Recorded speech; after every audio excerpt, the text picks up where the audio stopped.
Well, good morning, good morning, good morning, good morning, good morning, good morning, and good morning, everybody. Good morning, everybody. Welcome to another episode of The Morning Glow. Welcome to another episode of The Morning Glow. Got a great broadcast lineup for you this morning, as I hope and I pray that we always do. I'm not important, just a question asker. My name is Raheem Osman out of Atlanta, Georgia, but we're going to have the whole crew with us in just a little bit. Um, Gonna be a very interesting day. Gonna be a very interesting day. One of the reasons why is because the day is Way Out Wednesday. This is Way Out Wednesday. Now, I'm gonna tell you, we a lot of times we don't have topics on Wednesday, Monday, Tuesday, Thursday, and Friday. We have topics on Wednesday. It's open conversation, open dialogue. Talk about what you want to talk about. Give us a call if you have something on your heart you want to talk about that's going on in and around your community, in your neighborhood, in your city, your state, in your family, and you want some advice on it. Somebody did something, somebody acting buck wild crazy, and you want to. Now I'm gonna tell you something. If you call in and you want some advice, we're not here to pacify you. We're not here to pacify you. We're gonna tell you the truth. If it's you that's buck wild crazy, that's buck wild out of your mind crazy, we're gonna tell you too. We're gonna tell you. You might hang up not feeling so good, not being so happy. We don't want to make you sad, but we're not gonna lie to you either. So if it's you that's buck wild crazy, buck mode crazy, we're gonna tell you too. All right. But give us a call 508-924-3521. 508-924-3521. We love to hear from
Okay, I just rebooted. Can y'all hear me now? If y'all can hear me, text something in the box. Let me know you can hear me. I was on another screen, so y'all was typing to me, but I was on. I got three or four, five or six, eight, nine things going on at the same time over here. So if y'all can hear me right now, text in and let me know you can hear me. If you can hear me. Hey James, can you hear me, brother? If you could hear me, text in. Let me know that you can hear me, because I don't want to be here talking to myself. Do do do do do do do do do do do do do do do do do. Can anybody hear me? Can y'all hear me? Let me know whether you can hear me or not. Okay, good, good, good. I don't know what was going on, man. I was over here talking to myself. I was talking, y'all saw my lips moving at it. I was talking away, man. I was talking bad about Facebook and TikTok. I was talking bad about everybody. I was telling them about themselves. But what I will revisit and tell you, Tucson, I'm waiting on you, brother. James, appreciate you. Yeah, man. I was talking about TikTok, how they book they say that I want to get they banned me from going live. I can actually go live on somebody just sent me a message. Let me see. Okay, thanks, Tucson. I appreciate you, man. Um, TikTok banned me from going live. They say I went against their community standards or whatever their community standards are. They say that I went against their community standards, and so I'm no longer allowed to go live on TikTok. Now I could do the little 5-10 minute videos and stuff like that, but that's as much as I could do. They got the 30 seconds, the 1 minute, whatever it is. I could do those. I could post those, but as far as going live, they say I cannot go live on TikTok no more. Okay. They say I went against their community standards. Then 85 to 90% of the time, we talk about spiritual things on here. We don't talk about anything crazy. We talk about spiritual things on here. But yet and still, they say that I went against their community standards. They say I went against their community standards for whatever reason. That's what they say. Okay. Now, I could go to TikTok right now. I promise you, I could pull up 5 videos on TikTok, and at least 3 of them, they're gonna be somebody dropping it like it's hot, turning around, acting like they're doing their little sexual innuendos and all kind of things. If not even laying in the bed like they're actually having sex, might be. I don't know what's going on up under the covers. I don't know what's going on. I don't know what's going on up under the covers, but they say that I cannot go live on that platform anymore. Facebook is iffy. Facebook, sometimes they'll post it like they're supposed to, and sometimes people will be on Facebook and just they don't get it. They don't get the post that I put on there, and they come to me a day, man, you didn't go live yesterday. Yes, I went live yesterday. Well, man, I didn't see it on Facebook, because that's what they do. So I'm saying all that to tell you this right here. If you ever have any issues, seeing any of our content, go to dkmmediagroup.com. Go to dkmmediagroup.com. Go to the television tab, and we're there every day. They can't stop us from doing that. If you have Roku, go on Roku. Just type in. You have to, gotta have that little stick, that Roku stick, whatever it is. But type in DKM Media Group. Type in DKM Media Group, and you can watch us on Roku right there in your living room. Type it in, blah, blah, blah, DKM Media Group, and you'll be able to watch us right there on Roku in your living room. And so Facebook and TikTok and all those avenues right there that try to govern or put a muzzle on you or whatever they're trying to do, we don't have to worry about that. You don't have to worry about that. You got platforms where you can watch us every day. If Facebook don't want to post us, that's fine. Go to dkmmediagroup.com. If TikTok don't want us to go live, that's fine. Go to Roku. These are platforms that we control our own. We control our own. And see, we can't get in a situation or place or situation. See, I see people all the time. We got a couple of people that's waiting right now. I'm going to bring them into the conversation. But my thing is this: we can't be in a situation where we're complaining about people not allowing us to do what it is that we want to do. Go out there and create your own. Go out there and create your own platform. Go out there and create your own situation where they can't tell you. They can't tell me if I want to come in here. I'm not gonna do it. I would never do it, But if I want to come on here and just every half word I'm cussing everybody out. You motherfucker rocker, and I'm calling you all kind of things. I'm cussing everybody out. If I want to come here and cuss everybody out, everything, every word I say is a cuss word. Booty, I'm coming on here, booty butt bone naked. Ain't got a thread on, piece of thread on. I could do it. I won't do it, but I can do it because it's our platform. It's our platform. They can't tell us what we can do on our platform. If I want to come on here, Tucson, if I want to come on here, booty butt bone naked, boy, that'll be a sight to see. Booty butt bone naked. Man, I could do that, man. Tucson, good morning. How you doing this morning?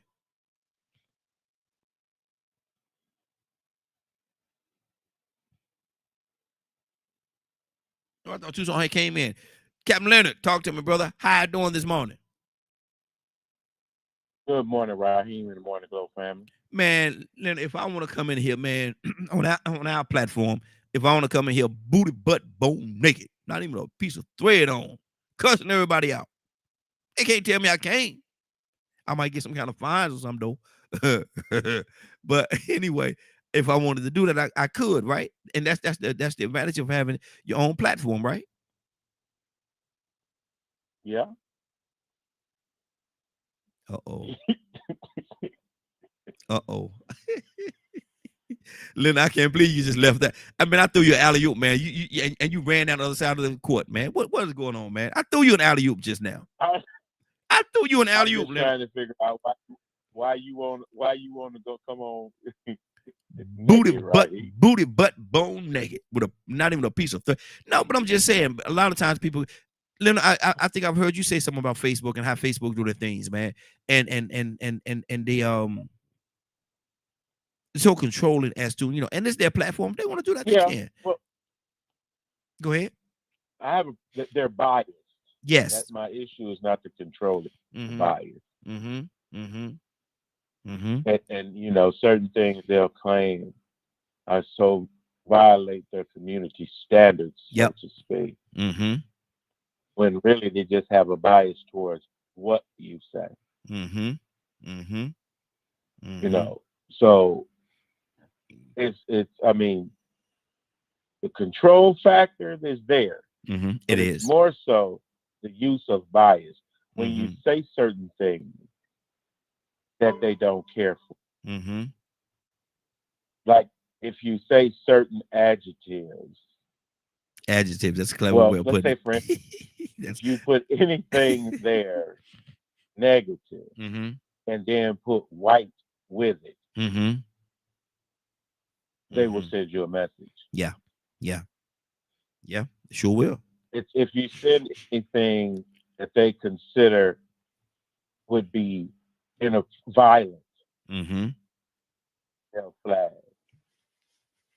But it's very biased towards certain people. And see, and that's true. And that's true. And a lot of times, I've heard so many people say this, Leonard, man, I'm in Facebook jail again. I'm in Facebook jail. That's the part of the conversation. People say that I'm in Facebook jail now. Yeah, And it happens often. It happens often, man. The people that's listening to me right now, a lot of them may be laughing because it's true. People say all the I'm in Facebook jail. Man, I can't post on this week. I'm on Facebook. They got right. for 2 weeks. For 2 weeks, I'm in Facebook jail. And usually, if you can really find out. You have to really find out what it is. What did they say you did? And the actual machine keeps a history of the number of times you are flagged or what have you to tell you what type of standard did you violate. You Mm-hmm. can challenge it as Mm-hmm. well, but I don't know how successful people ever are on the challenge, which is another bias. Man, I'm gonna tell you something. So it could be just a machine learning thing that's set up to key off a certain word. Mm-hmm. And I think that's what it is because I'm pretty sure with that TikTok mine is situation, word. Leonard, I challenge. They say I went against their community standards. Now what we talk about not what 85% of the time, 90% of the time is some on a spiritual level. Um, every now and then somebody might say a little cuss word or something like that. A cuss word might slip out, but Right. it happens. It happens. But my thing is, what community standards did I go against TikTok? I try to challenge it, and Exactly. I told him what we do. I told him go back and watch, blah blah blah. Go back and watch 85 or 90% of our broadcasts. We're not talking about violence and killing nobody. No, we're not talking about all the foolishness. We're talking about spiritual things. That's how you know that it's not a person. Yeah, yeah, yep, yep. It is the way they have set up the platform Mm-hmm. to key off certain words and words combinations. Mm-hmm. Mm-hmm. In my case, Mm-hmm. Wow. because every time it happens, Mm-hmm. the It's word white is usually there. wow. Mm. Wow. That's just with my particular case. Mm-hmm. Well, then One time I said I would shoot an alligator did it because happen to I be? said shoot. Did it happen to be a white alligator? No, Okay. it Okay. happens to be one of their favorite alligators, I guess. I don't know. Yeah, I got But you. I got you. Yeah. We so not gonna that's say. why I'm thinking it's the words that you put together. Mm-hmm. That's Like they good. don't like for you to call white people wicked. Mm-hmm. Mm-hmm. Nope, we blocked again. Oh, we just got blocked. Call them wicked. God almighty, they did it to us again. But I'm gonna tell you something. Don't worry about it. And they don't like for you to say negative things about Donald Trump either Mm-hmm. Mm-hmm. Mm-hmm. for some reason. You think they want them Trump So, supporters? You think they want them Trump supporters? well, yeah, I think it's set up in a way to go after people that say or put words and phrases together that they believe Mm-hmm. are controversial. I guess I don't know. I Mm-hmm. don't know what the particular algorithm is, Mm-hmm. but it's not a person. It is a combination of words and phrases that sets off their little community standards thing, and any combinations of definitely of race or violence or anything. Certain phrases Mm-hmm. is what triggers, I believe, that algorithm. Exactly. Exactly. 508-924-3521, 508-924-3521. Or have you ever been in Facebook jail? And I ain't worried about Facebook jail. They could put me in Facebook jail right now if they want to, because like I said, if you want to, or if they put us in Facebook jail and we can't broadcast on there anymore, thank you for the time I was there. I appreciate the time that I was there with you all. But go to dkmmediagroup.com or go straight to Roku. Straight to Roku Right. if you have the little stick and type in DKM Media Group. You'll be surprised what you're gonna see. Type in DKM Media Group. Go to Roku. If Yeah. you got that the Roku stick plugged into your TV, go to DKMMediagroup.com. No, you don't even need no .com. DKM Media Group. Type in Uh, DKM Media Group and watch what happens. You're gonna see this handsome face right here on your TV screen. Right there. Right there. uh, This handsome my, ca- face. my camera is down right now. Oh, so you saying you got a handsome face too? I'm just saying my camera is down right now. Oh, okay, Right. okay. I'm just checking. Hey James, call back in, brother. I saw you was there, man. Call if you got a chance. Call back in, man. I want to hear your input. And I saw your little slick little comment you put out there talking about we don't want to see that. We don't want to see that. Man, they ain't coming on here booty butt bone naked, man. That'd be a crime against nature. That'd be a crime against nature, man. I come on your booty butt bone. That'd be a crime against nature. How Fred used to say about Esther, that's a crime against nature. It's a crime against nature. Boy, boy, look here. Fred and Fred Sanford and Esther. Let me ask you a question. Let me ask you this question, Leonard. Is there any two people in TV history that went against each other? This is where I wins. We talk about what we want to talk about. Is there anybody in television history that went against each other as hard as Fred and Esther? Oh, I think that was a good matchup. Of course, that's my favorite television show of all time, Mm-hmm. and Red Fox being my favorite Oh yeah. comedian. Mm-hmm. Mm-hmm. I think that exchange. I can't think. Well, I'm gonna tell you who sort of kind of came close. Mm-hmm.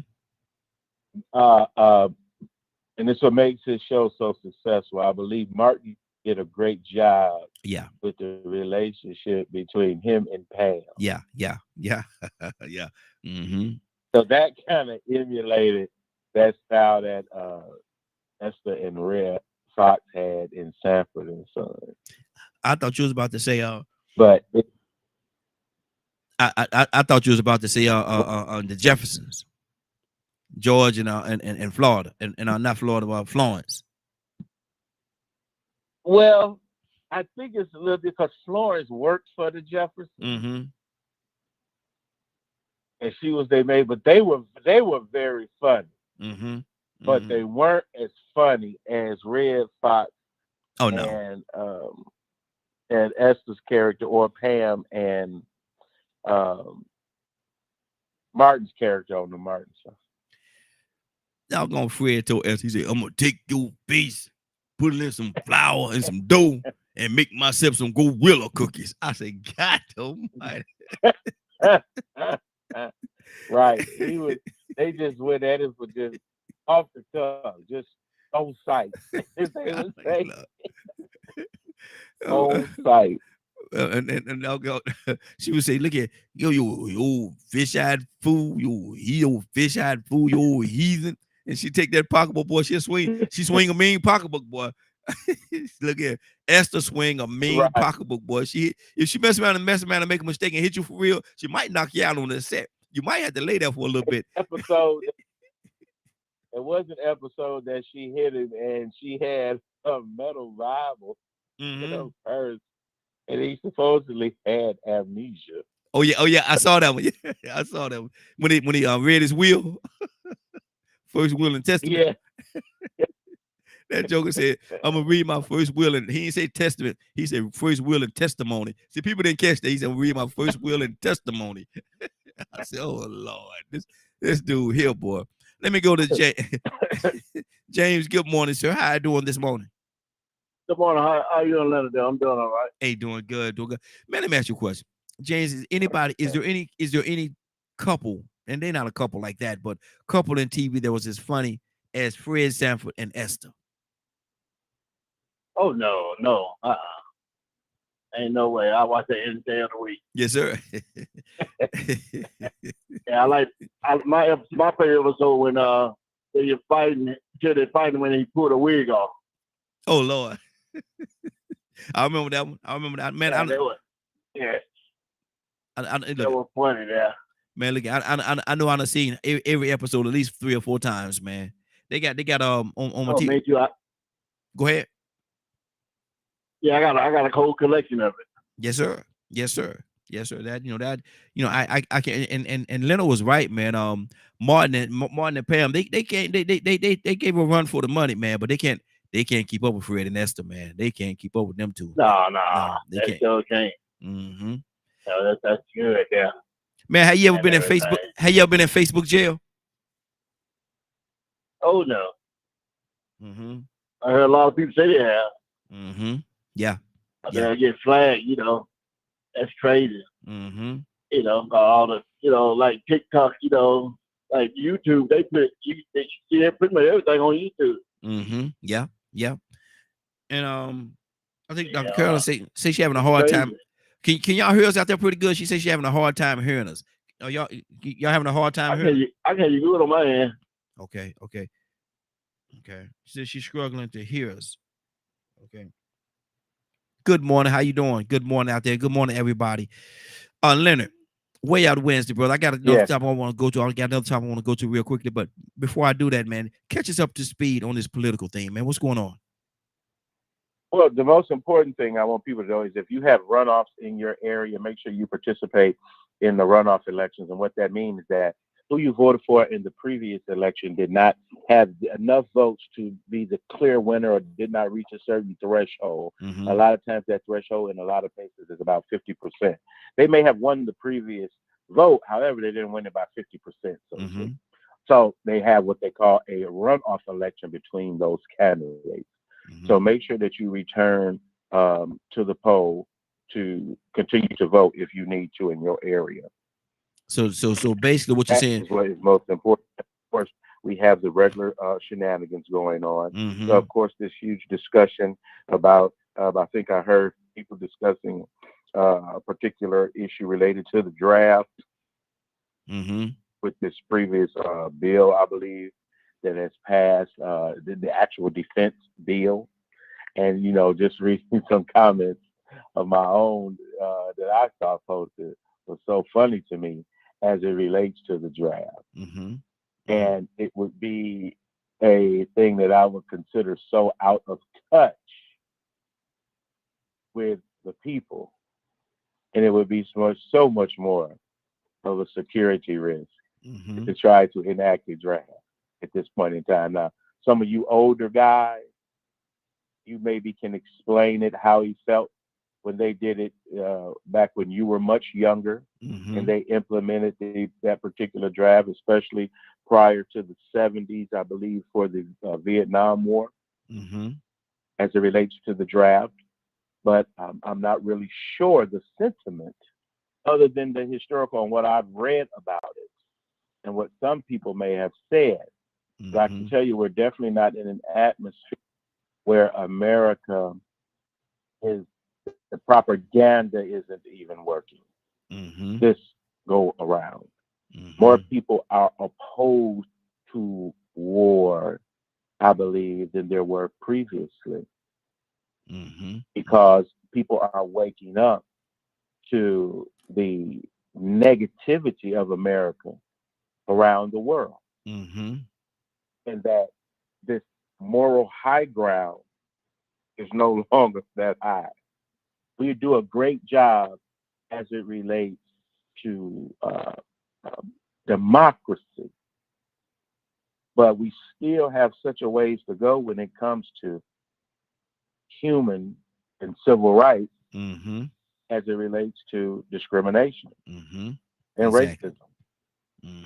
So giving people guns that really aren't happy with their government is not a good idea. Not a good idea. Not a good idea. It's gonna be Definitely, interesting. I can tell you who they're not calling. It's gonna be an interesting target. I'll tell you that. It's gonna be a very interesting target. They're not calling me. They're not calling me. I think the focus is between 18 and 26, maybe. Now, we're familiar with definitely registering for what men are definitely registered for the selective service.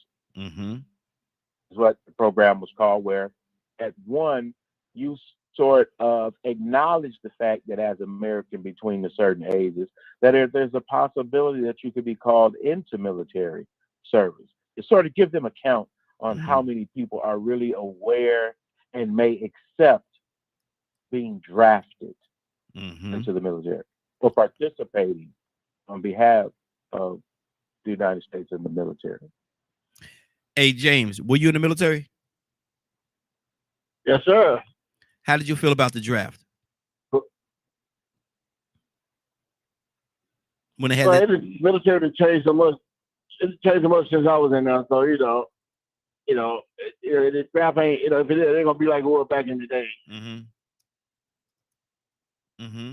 Now, at face train, it ain't gonna be like it was back in the day. So it's a different military today? Yeah. Oh, definitely, way different. But it's more technology. It's way different. It's more technical, though, isn't it? Oh yeah. Oh, definitely more technical. Everybody, they get them trained for the thing. When they get out, if they want to make a bomb, they can do that, or they know how to do it. Wow. So so it's not as much grunt like it used to be. Grunt. It used to be, go out there and get it. Ain't that much grunt no more. Now it's more intellectual. You got to be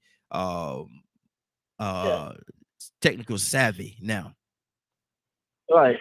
It's really a mind game, but a lot of when they get out, like they say, when they when they do stuff, they like play crazy. She went crazy when you was in there. Wow. It's crazy, where the military are set up now.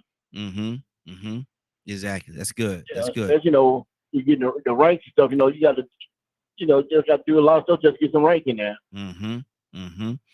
Now, Leonard, you was in the military as well, man. Is the military soft now? In comparison? Well, when I was in the military, I believe it was really when I noticed some of the changes is that, they were moving towards this notion of co-ed training. So that's how long ago it was, where the women, I thought it was inappropriate for the women to be across the street. Wow. Because it really, discipline suffers. And of course, they got some of them soldiers, they'll, it's been 6 weeks, they'll blow it all. You know what I'm saying? But we have to understand that the time is different now. And I would love to hear one of the older veterans who were actually drafted. And maybe if you're listening to call in. Yeah, because no one has talked about it that I know of. And they didn't have a choice. Well, some folks didn't have a choice. Also, I used to, be in good contact with older men that were served during that time period, doing when there was segregated troops. Mm-hmm.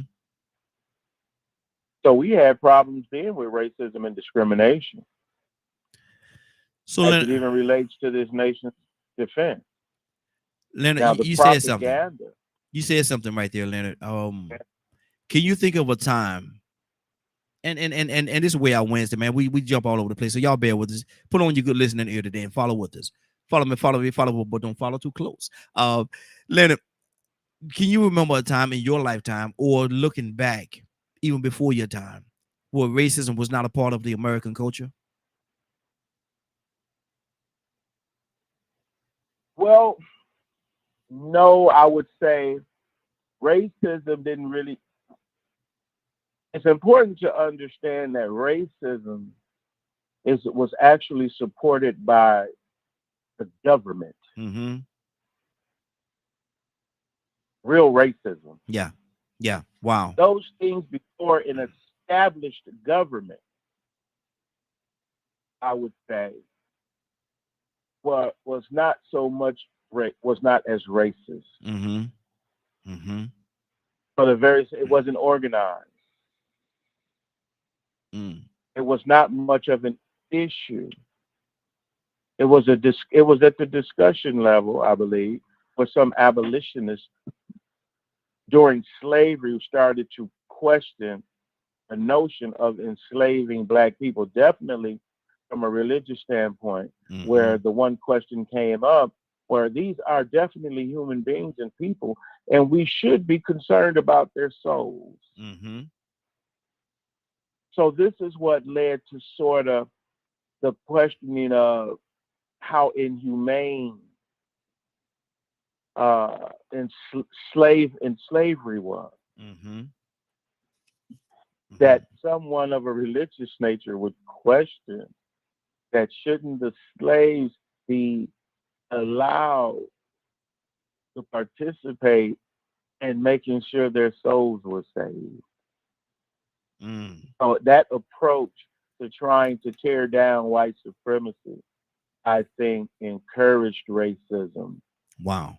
When white people started speaking up against it, it definitely wasn't because somebody cared about so much about Negro. Mm-hmm.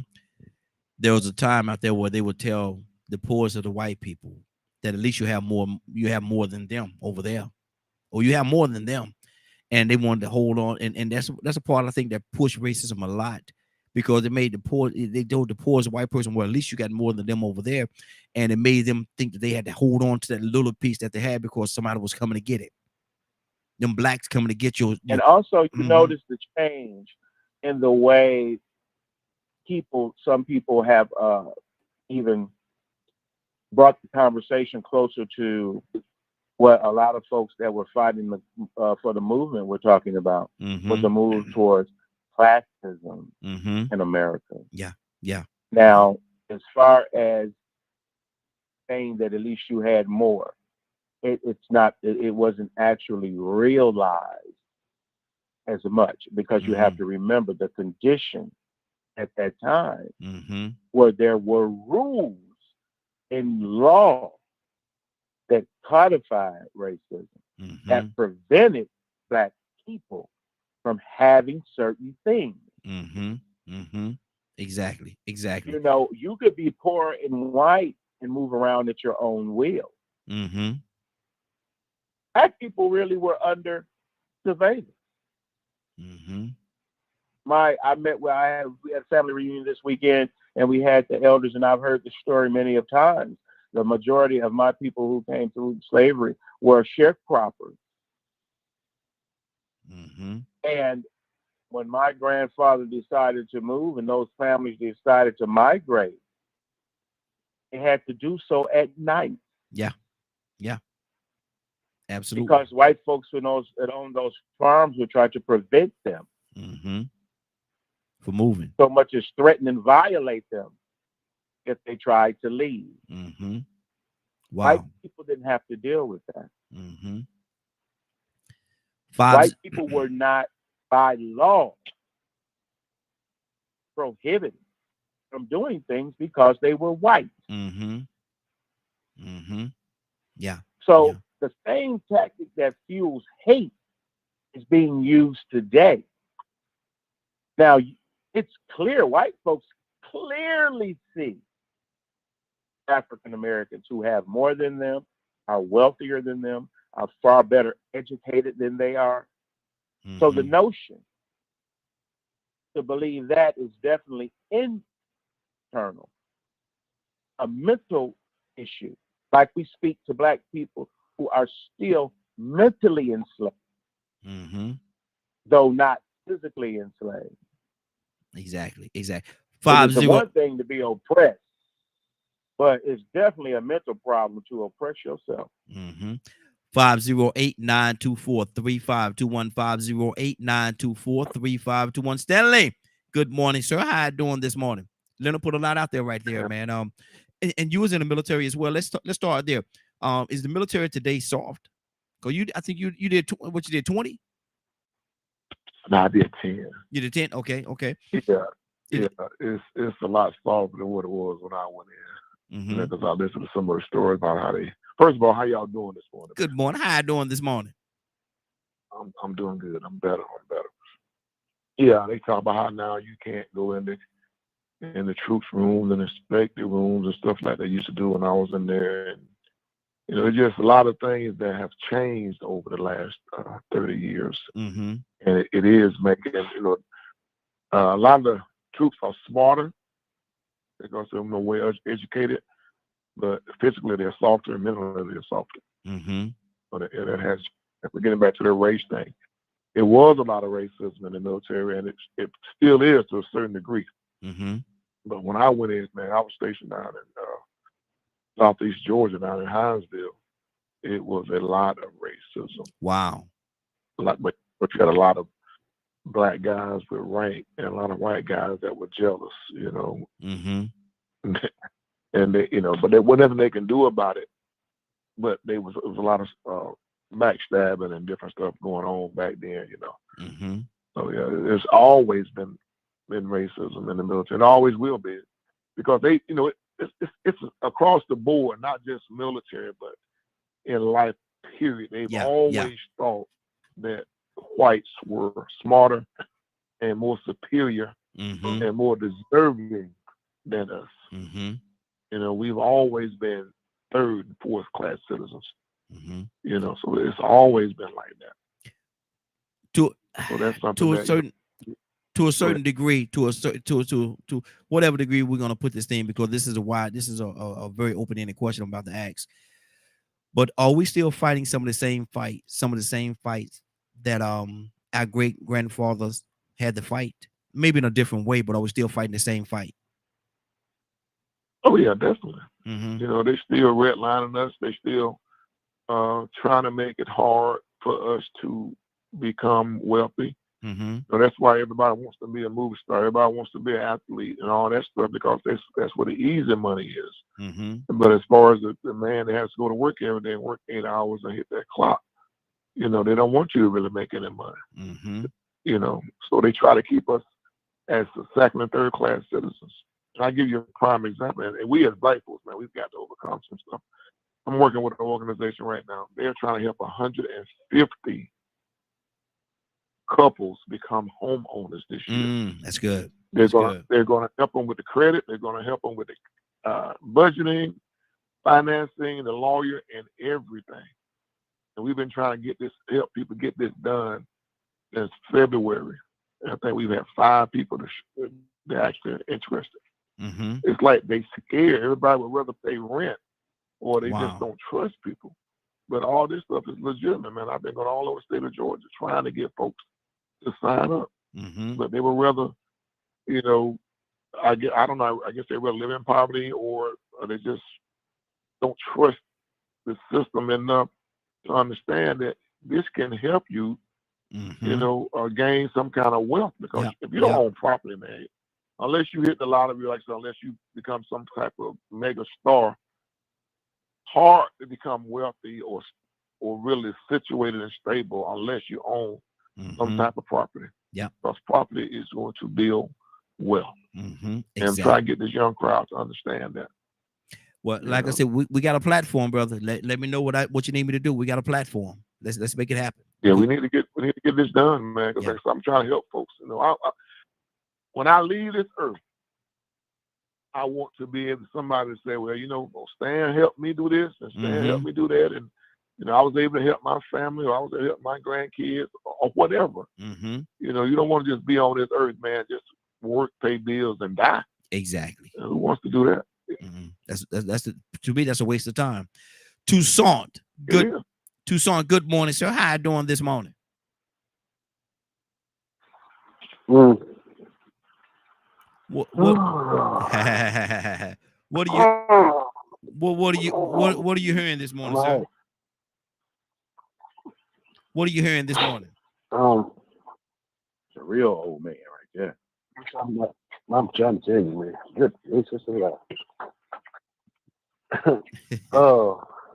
Hey, I know one thing. Anybody? Hey, Stanley, remember when they used to make us duck walk?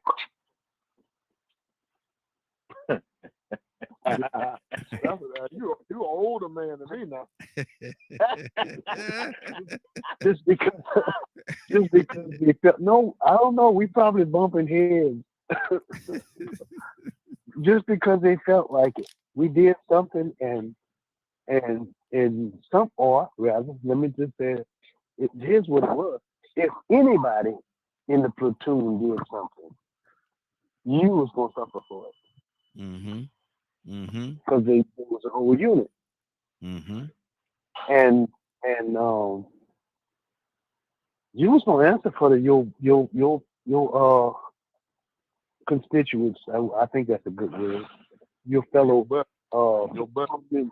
Yeah, your buddy. Oh Lord, especially if you signed up with it. So whatever he did, everybody was gonna get it. But it would make you duck walk to the cafeteria. And another thing about it is, when the drill sergeant finished eating, everybody had to get up. Gonna be a lot of hungry people Whether walking you was around finished or not. So, well, you sit down there and eat. Don't talk while you eat. You ain't had time to chit chat. They said swallow it, you can taste it later. Line it up and swallow. You see, and he be tearing that food up, and you try to out eat the drill sergeant because he be tearing that food up, because like you say, you can taste it later, but you better swallow it. Wow. Toussaint, can you remember a time, you reflecting, can you remember a time where racism was never a part of the American situation? No such a thing. The government was founded on racist issues. That's just me. I don't have to be right. But how in the world you gonna get in a lot of Native Americans and you gonna take something from them just because they're not like you? I don't know if that's racism or not, but I know that's thievery. Yeah, that's your theft. That's theft right there, brother. That's theft. Felony theft. And how you gonna fight a war in a war with the ones that you on the same side, but I used to tell you, take some of my eye out. What you call me? What did you call me? Now we training or whatever, because we wasn't in the war, but we training together, and all of a sudden I got to fight you because of your mouth, because you feel like you can say what you want to say, and I wasn't raised that way. I don't know where you was raised. I don't know if you come from up north or down south or wherever you came from. But I'm gonna pop you in the mouth. So here. And I'll answer for it later. Okay. Now Toussaint, second part of my question that I posed this morning, and I'm gonna go to pretty much everybody that's on here. Toussaint, do we all in some kind of way. In some kind of way. And you figure out this way I went. You figure out the way you want to go with this. But do we all need a healing?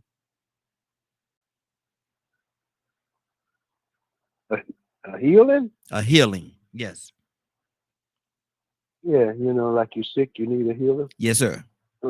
We don't. Oh, Lord, we won't listen. Right? Mm. We quote the scripture that has the remedy, but we won't do it. Mm-hmm. We're looking for the world and society to fix this thing, when God's people is the only one out of obedience gonna get it done. I'm just sorry.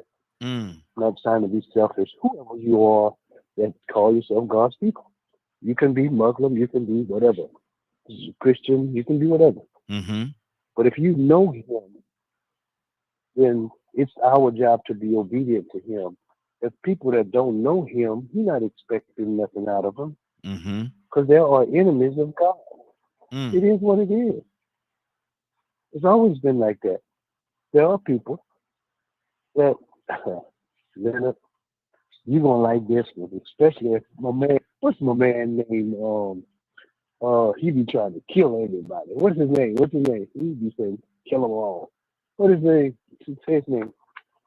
You His name. What Horror is movie his guy? name? The Mm. one that he comes on every once in a while. I can't call his name. Oh, you talking about? Oh, you talking about Pete? You talking about brother Pete? Pete. He gonna like this. Brother Pete. Yeah. But if see, there are some people that when the rubber met the road, God's intentions for them people, He say, get rid of all of them. Don't save a one, even the cattle. Mm. Get rid of that too. If they got a dog, kill him. Mm. Good Lord. Kill the bird. And Samuel comes, yeah. If they got a pigeon, kill him. But Samuel comes and he says, I hear livestock. Mm-hmm. Ain't that right, Leonard? Am I wrong somewhere? Yeah. Mm-hmm. Wow. Did I say something wrong? Now keep going. Keep going. I don't believe so. If they got a cat, everything they got, Mm-hmm. kill it. But see, we try to save some of their stuff for us because it's nice stuff. Mm. We think. We think. But God says, wipe it all out. And we try to save just a little bit for us. Mm. And Samuel comes and he says, didn't I tell you all what to do? And he gets his instructions from God. We just won't listen. Mm-hmm. That's why we done conformed to this society that we live in. Y'all Negroes ain't Americans. I'm sorry. Mm. Wow. Wow. Y'all better stop acting like one. I'm sorry. 508-924-3521. I 508. get you put off. Huh? I get you put off TikTok today if you want. Yeah, you moving in that direction, brother. You moving in that direction. But Stanley, do we all need a healing in some kind of way, in some kind of regard? Do we all need a healing? Yeah, but it's not gonna come on this side. Because as long as we breathe air on this earth, it's always gonna be racism. We're always gonna be in need of something. So, we're not gonna get healed on this side. So all we can do is just, try to live the best life we can, stay prayed up, be good Christians, good people, and just do the best we can. Because first, think about it. I'll give you a prime example. The Constitution and Declaration of Independence, all that stuff was written before we even became free. Yes. So we've never really been considered anything less than human. They never thought Black people would be anything other than slaves. That's Wow. right. They thought they'd always be cleaning their houses, cooking their food, picking their cotton, picking their peas and beans, slopping the hog, They never thought that you have a black president, you have black governors, black Mhm. U.S. congressmen, U.S. representatives, mayor. They never thought of us that like that. Mhm. So for us to be where we are with all the stuff we went through, if we could come together, man, we could really change the world. Yes, But sir. some of us are so selfish and grudge worthy that they don't want to work together. We could really change the world if we just came together. Mhm. And I give y'all a prime example, man. And people not paying attention, but I watch it every day when I go to these different states. I travel. The Mexicans, the Indians, Mhm. and the Koreans, all those people are working together and slowly building wealth in their Mhm. communities, and we're still behind. Yep. When the Mexicans first came over here, they came over here as laborers. Most of them, well, not when they came over here because they really was here already. They got ran back, but they took over, when they took Texas from them, all that Alamo and all that stuff. But that's another thing. We talk about another day. Mhm. But years ago, when I was younger, they was laborers. They was out there picking the fruits and vegetables out of the fields. Mhm.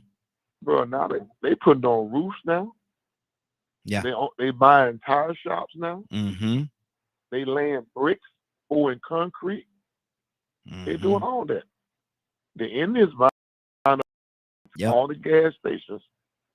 Now they start buying up the Dairy Queens and the churches. Mhm. All right. The Koreans buying up all the liquor stores. So everybody is doing something to become wealthy, except the black folks in the community. Because see, segregation it helped us in one way, but it hurt us more than anything. Because back in the 50s, 60s, 70s, we had our own communities. You had your own barbershops in the community. You had your own gas stations, your own restaurants, your own laundromats. The money stayed in the community, and it would rotate, 10, 15 times. Mhm. So the Mhm. black communities were thriving back then. Yeah. But now you don't have that. Everybody's spending their money either online or at some store before they get home. Mhm. So most black communities are not thriving anymore. There's nothing in the black communities to help keep the money in the community. Mm. So we got a long way to go, man. We as black folks, if we could come together, man. That's why I always talk about this, because I want to see it happen in my lifetime. It may Mhm. not, but Yeah. if it doesn't happen in my lifetime, maybe it'll happen after I'm gone. Mhm. If I talk about it enough, or we come together and work together enough to try to help each other and not Exactly. be jealous of each other, not be grudging toward each other, Mhm. not be hateful toward each other. Because Mhm. every other community, they got Chinatown, they sticking together, Koreatown sticking together. Yep. Mhm. It's like the Jewish guy told a friend of mine was telling me what the Jewish guy told him when he was, in New York. So the guy told him, say, the difference between the Jewish communities and most other communities is, let's say if you own a bakery, if I come buy a cake from you and it's not up to my standards, I'm not going to, he's not going to get mad at that baker and take his business somewhere else.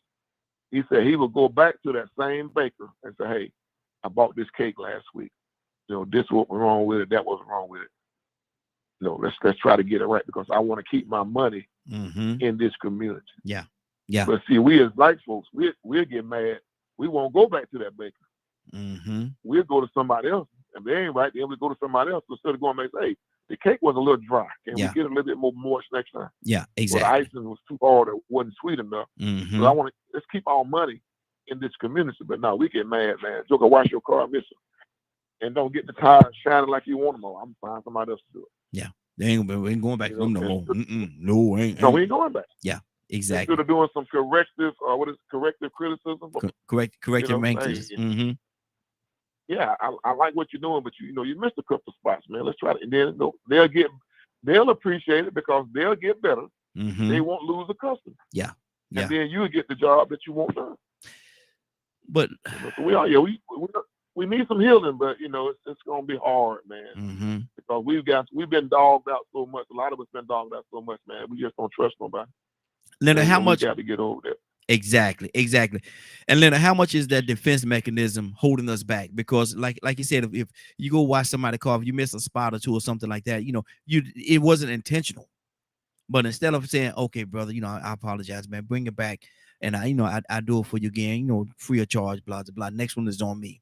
Instead of something like that, no man, you probably roll over a pedal or something, and the defense mechanism, man. We try to go on the defensive instead of listening what the person is saying. Our customer, if you will, client, whatever you want to call them, is saying. We'll go on the defense mechanism. We'll start fussing, and before you know it, two people sitting there fussing over something that should not be fussed about at all.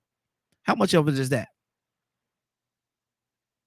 Man, sometimes I thought you was about to write a little essay or something. I said, I know he called my name. All right. Yes, sir.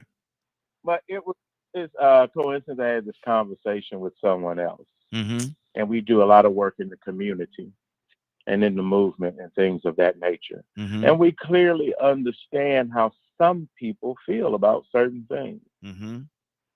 But failure to address the reality of now and rely on things that you desired in your past, that's going to be an issue for us. Mm. Because we have exploited racism. Mm-hmm. And it's very hard to get that under control. The desire of the average Black person is not what it used to be. Mm-hmm. Most people's fuel back in the 70s and the 60s was an actual fight for civil rights. Shout out to those soldiers who made civil rights a big issue because they had served. And even racism was in the serving the country that still discriminated them against them. Mm-hmm. The propaganda of our enemies spoke to how Blacks were treated in America, and then to see them fighting for America. Yeah. Wow. That has changed. Mm-hmm. I support Black business the way I do because I want to enrich other Black people who are participating in the marketplace. Mm-hmm. But I will not restrict myself to that market. Mm-hmm. Has nothing to do with me hating Black people. But we have freedom to choose what we want. And in a marketplace, what you're choosing must be the best. Mm-hmm. Or you can go with cost less for the same quality.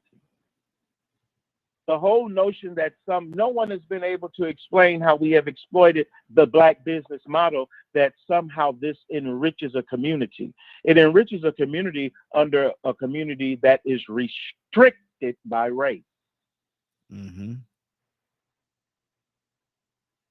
Communities are no longer restricted by race. Anybody can open a business. Mm-hmm. Anybody can get into that competition. But anybody who gets into competition to believing that, one, I should pay a Black business owner more for a product because they're Black, is not going to win. Mm-hmm. Because that's disrespecting the budgets of the very consumers you're trying to reach. I can't buy $10 soap from you if the people down the street selling it for $5. Mm-hmm. There are lots of things. Black business owners are no more inclined to pay more taxes to help the community than white folks would be. Mm. The reason why the notion of an all-Black business community has notoriety is because it came out of a restrictive governance. You couldn't do nothing else. You had to stay there.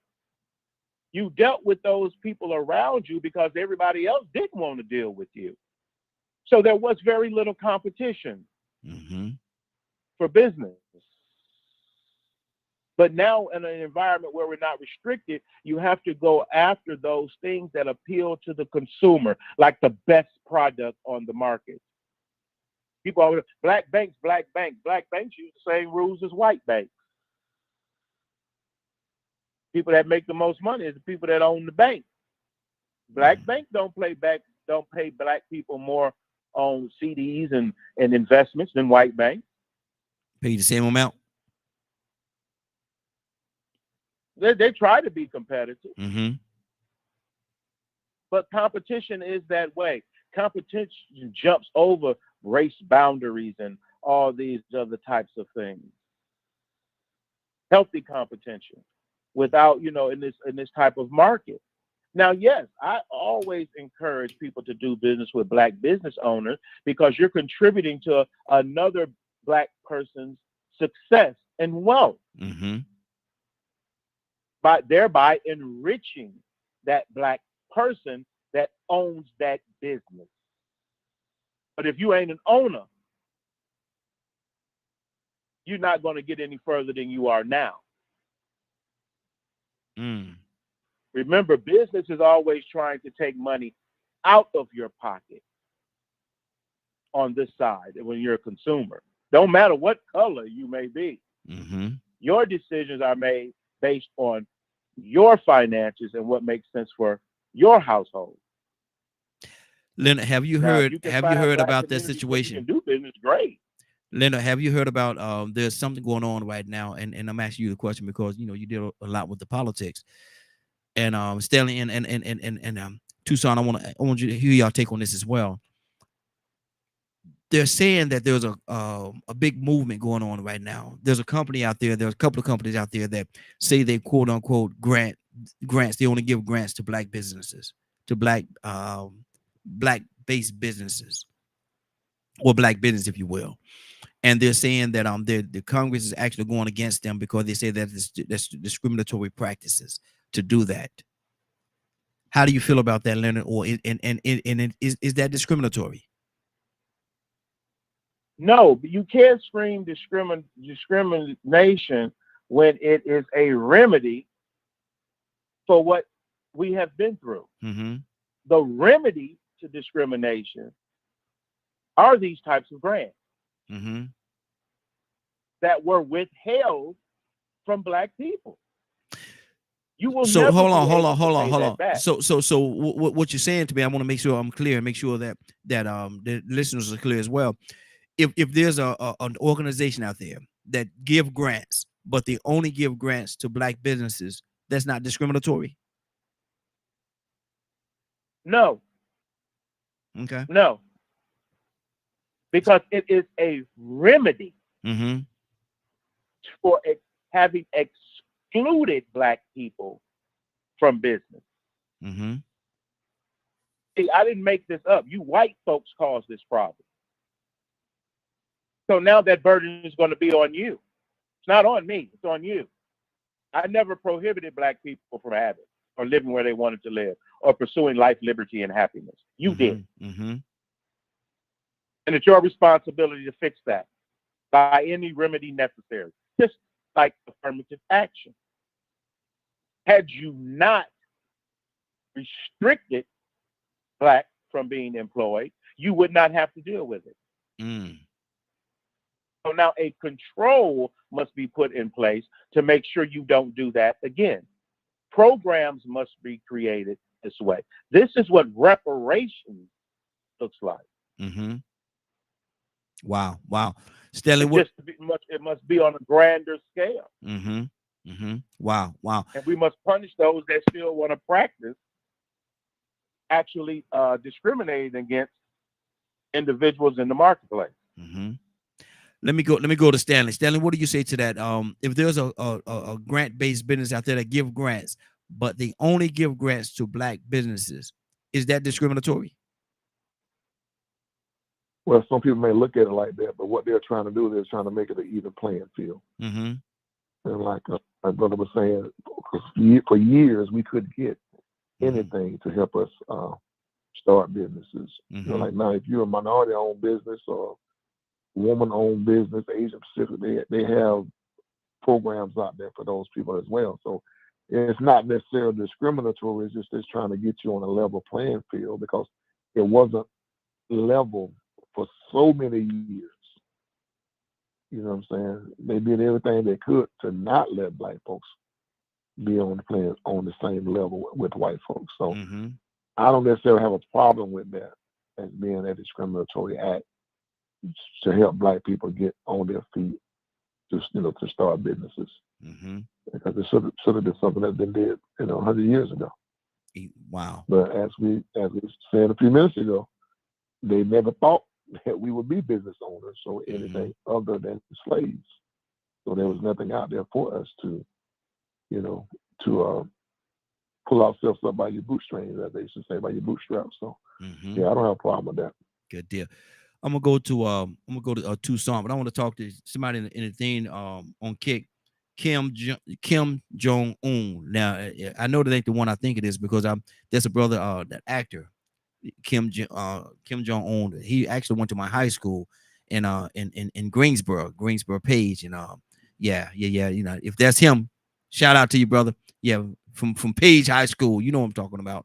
But Tucson, talk to me, brother. Is that discriminatory if this is a grant-based business and only thing they want to give grants to, or only grants they give out is black-based businesses, black businesses?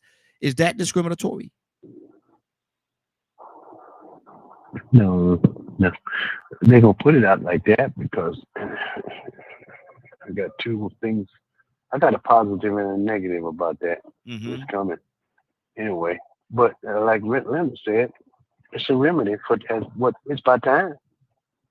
By time you do something, Mm-hmm.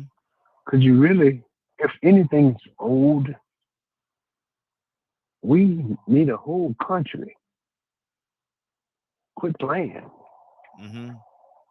If you build it, it should be yours. Mm-hmm. Makes sense to me. Yeah. Let me tell you the other part that I'm thinking about. Oh Lord. There's plenty of money out there, Mm-hmm. but you got to do the right thing. Mm-hmm. See what? Some of you niggas be shady. Mm-hmm. It's shady. You won't do the right thing, and you mess it up for everybody. Wow. You. There's funds out there, but in the contract, when you go sign the contract, there's you got to appropriate the funds in the right way. You can't put none of it in your pocket. Yeah. And you got a non-profit organization. Mm-hmm.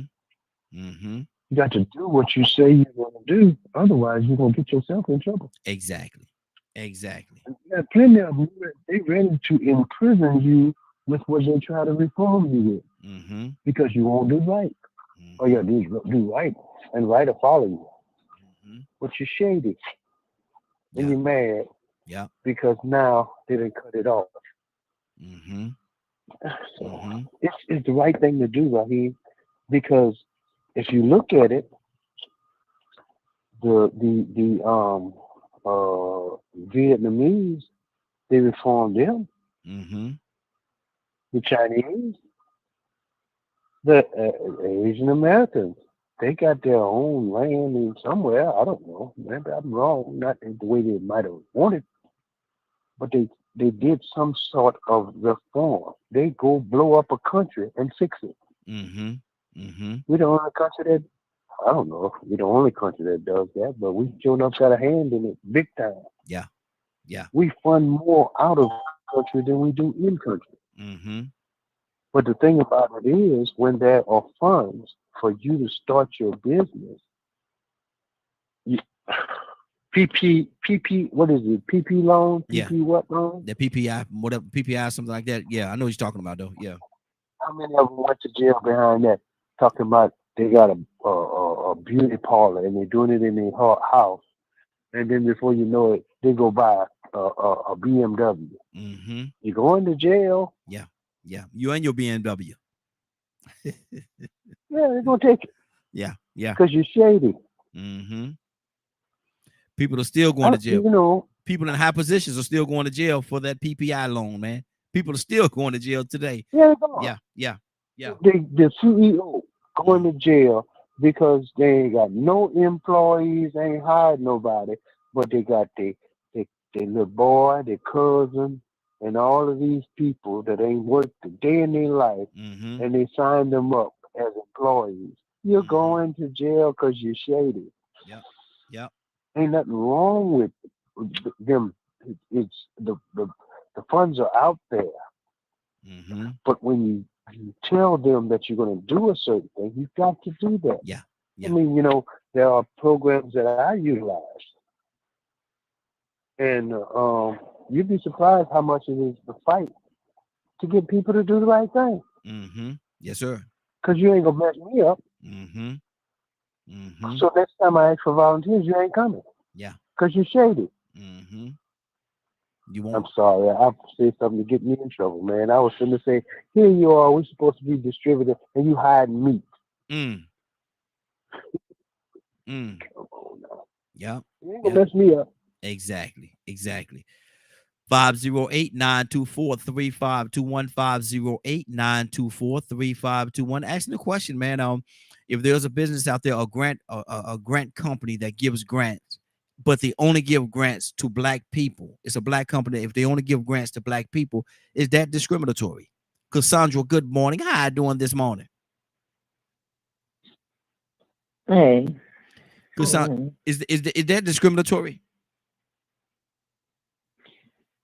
Of course, if you just targeting, you just giving the loans, Yeah, the grants to black to businesses.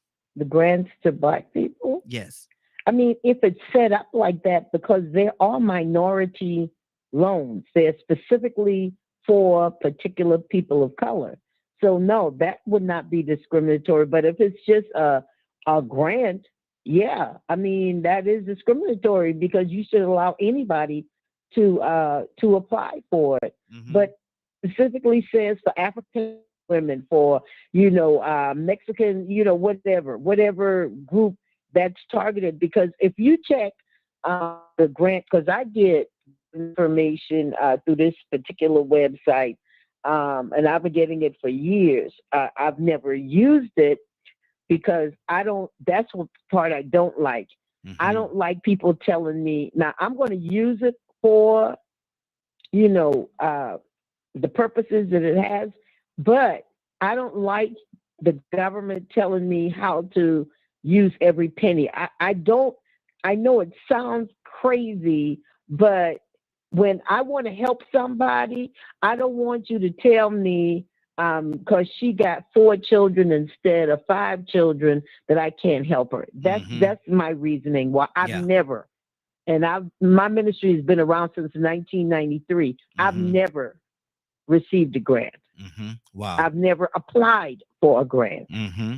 Never. Mm-hmm. So, yeah, if it is discriminatory if it's just the grant, but if it is a specific grant for people of color, then no, that's not discriminatory because that's what the grant was made for. Mm-hmm. Okay. And so they got people that actually trying to take it up to Congress right now. They're saying that, this company is just giving grants to black businesses. That's discriminatory because there's so many other businesses out there that could use these monies. And because of the fact that you're just targeting black, you're being you're discriminating against everybody else. That's the argument. Leonard, what do you say? Well, this is my question. Where the hell, excuse my language, was all of these people when black people couldn't get a man? Okay, boom, I'm done. Leonard, talk to me, Leonard. That's the argument. I think it's all about context. The context of for most people, for discrimination is always negative, and it's not. We use discrimination. This is the problem with English. One word can have different meanings and be used different ways based on context. Treating people differently because of differences is discrimination. But discrimination is not, in this context, negative. Let's say, for instance, you have a program for working with children. Is it discriminatory not to hire people with former sexual offenses against children?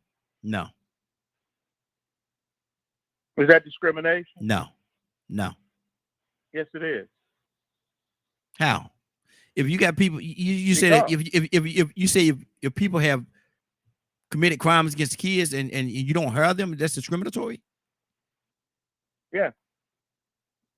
Man, I'm not putting them kids in that position, That man, is for somebody that's discriminatory. gonna abuse them, man. I'm not doing that.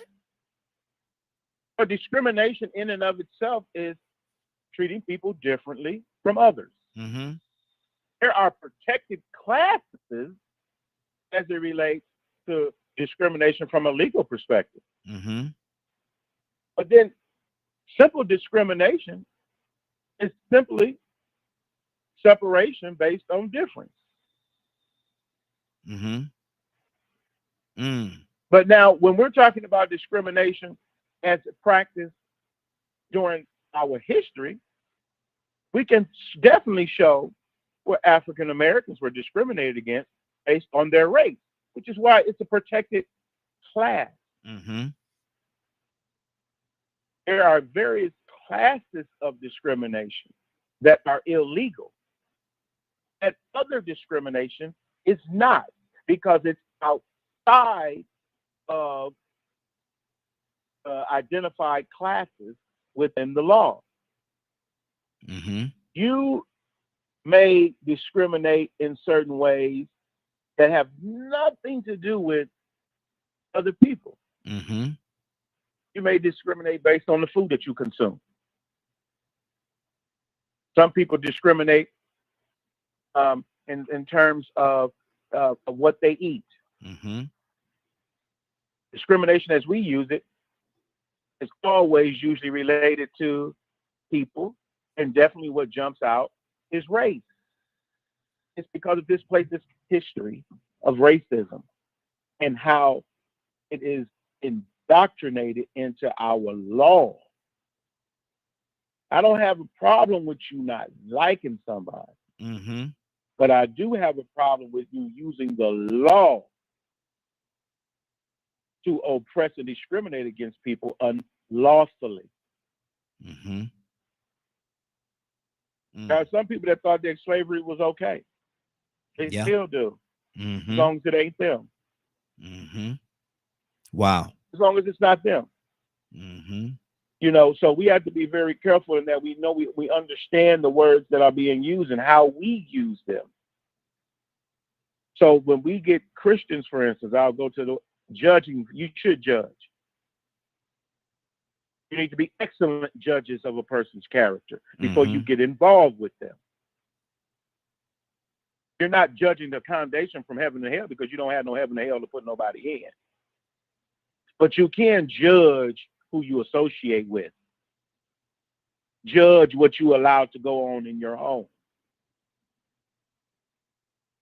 So we have to be careful about using certain words and thinking that they limited to how we feel about the word. Mm-hmm. That's why it's important for you to be able to read and understand what you say and what you read. Because you may be supporting something to your own detriment. Yep. White folks that vote Republican. Mm. It's because you don't have a concept beyond your racism that allows you to really understand what's going on. It kind of like blinds you to justice because you're biased. Mm-hmm. There are some white people that think that anything that you do for black folks is discriminatory. Wow. Wow. As if this wasn't how they made their wealth and success. Mm-hmm. How their forefathers were able to leave them fortunes. Mm-hmm. That's how you got your wealth. Mm-hmm. Not because you just worked so hard, and some of y'all did work hard. Just like your forefathers. Mm-hmm. But you're raised in a time where black people aren't limited, minorities aren't limited the way they used to be. Mm-hmm. You created whites only and colored people signs, not black folks. Mm-hmm. So 508-924. now you have to deal with it. 508-924-3521. 508-924-3521. Curtis, good morning, sir. How you doing this morning? What's going on, man? Curtis, got a question for you. We're talking, this is Way Out Wednesday, brother, so go take it where you go. But we asking a question. There's a business, Congress is actually, people are trying to put something before Congress and they're saying their argument is this, that there's an organization or organizations out there that give grants to businesses but they only give grants to Black businesses. And they're saying that that's discriminatory because you can't give grants. You can't give grants and just give it to one group of people and not open it up to everybody because it's a grant. It's a grant. And so they're saying it's discriminatory to just give it to Black people. Curtis, what do you say to that?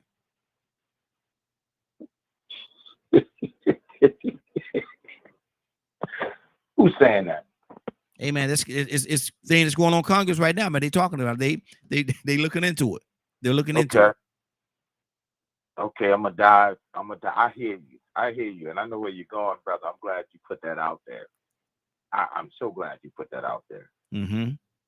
Because I'm gonna borrow a couple words from my dear brother L Dog here. That's why it's important for you to vote for people who have your better interest at heart. Mm-hmm. I'm gonna say that again. That's why it's very important for you to vote for people who have your better interest at heart. Mm-hmm. Because I'm just gonna lay it out there. Before we just go blanket like that and connect that to Congress, we really should be connecting that to who is voting against it. And then we'll find out who has our better interest at heart. Mm-hmm. Because I can give you a couple names right off the muscle and tell you who probably voted against it. One of them right there in the peachy state of Georgia. Marjorie Taylor Greene. Come on now. Matthew Gates. Say it. I'll call them out there for you. Mm-hmm. Marjorie Taylor Greene, Matthew Gates, Lauren Boebert, what's his name? The one that thinks he's an Avenger. Oh God. Last name start with an H. Jim Jordan, Comey. Look at who's. I wish we could. This one of the moments where I really wish Badger was here, because I know Badger would look it up and be like, "Oh, it's such and such and such and such and such and such and such." Look at who's voting against that piece of legislation, mm-hmm. and then tell me if you want to support that party or if you want to support that person, because that person is a clear representation of a party ideology. That's just what it is. But see, we got some folks running around here collecting their payday to say whatever appeases a certain group of people. But if that's what they're talking about on the floor, because I haven't been watching C-SPAN lately. I got to get back on my C-SPAN kick. But if that's what they're talking about on the floor,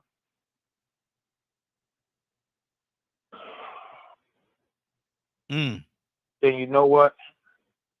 Take away all these grant programs and all these tax exemptions that you give to these Fortune 500 Big Willie companies. Take away all these incentives that you give these predominantly white CEOs who fail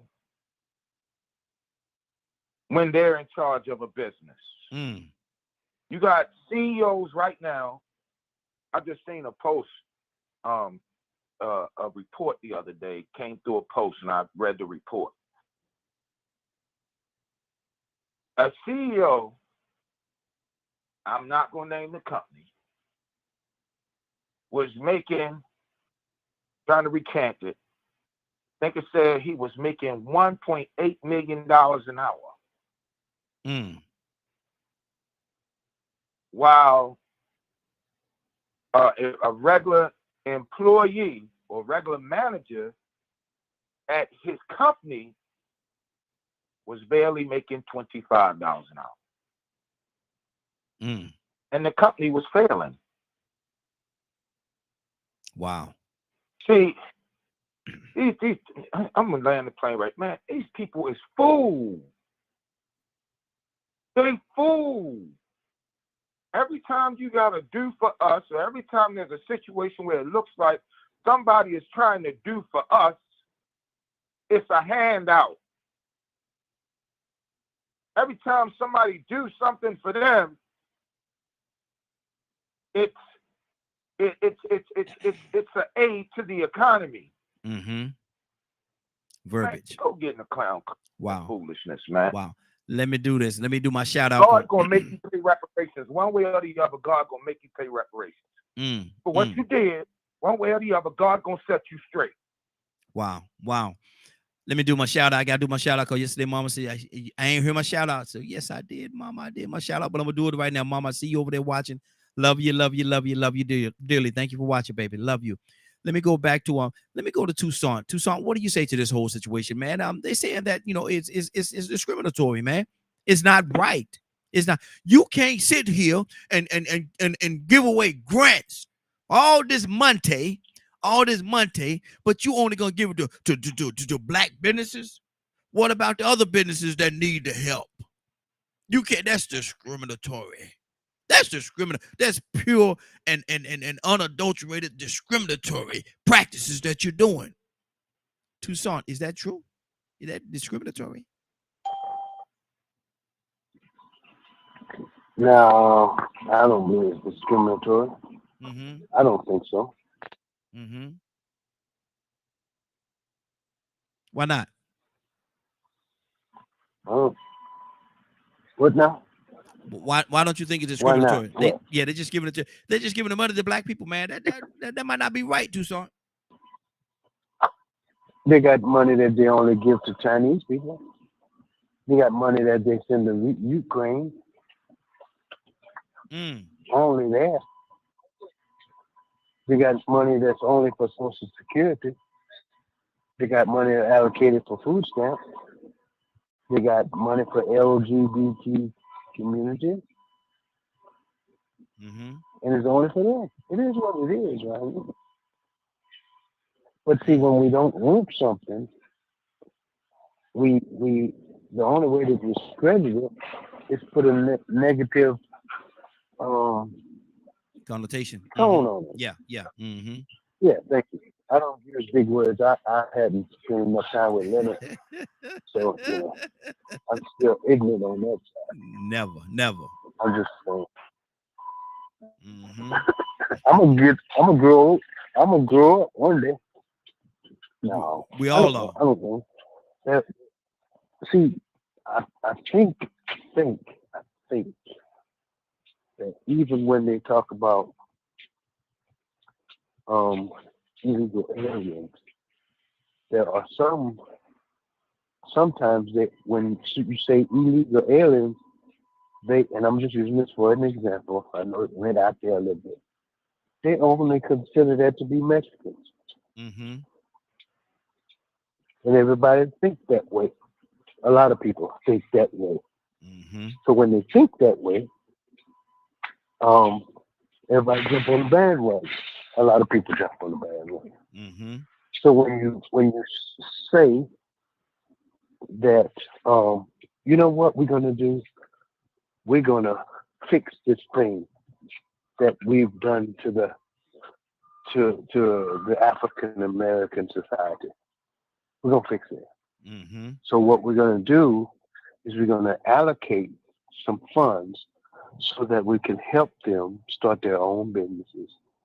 Oh, that's discriminating. That's discriminating. What about us? I've been living in the trailer all my life. So here come the trailer people, feeling like you're discriminating against them. But there's money for you to get out the trailer. You just got to get off the crystal meth too. Good. Come on now. Come on, Tucson. Boy, you hit him that time. You forgot about that. Yeah. You forgot about that. You got to get a job. Oh, that's too much. And if you don't want a job, you can work. But again, if you look on the fine print, there's stipulations. You can't get it just because you're black. Don't be mistaken. Cassandra said something. If you don't fit a certain kind of criteria, you're out. Yeah. you've exceeded. They say 4 children, you got 5. Mm-hmm. And see what we do. And I didn't say we. I said we, but I didn't mean it like that. What happens to some is they just have children to get money. That's shady. Yeah. Yeah. You're looking for people to breed. Mm-hmm. And you don't even know who the baby daddy is. Well, I was drunk last night, and I woke up with Bubba. He kind of smelled, but now we got a child. Kind of smell. No, stay right there, Tucson. We got I'm sorry, Mama. Today they gonna get me. You gonna get me today, Mama. I'm ready for it. I'm sorry. I'm gonna act up. I'm one of them rebellious children today. Way Out Wednesday. Way Out Wednesday. That's what it is. Way Out Wednesday.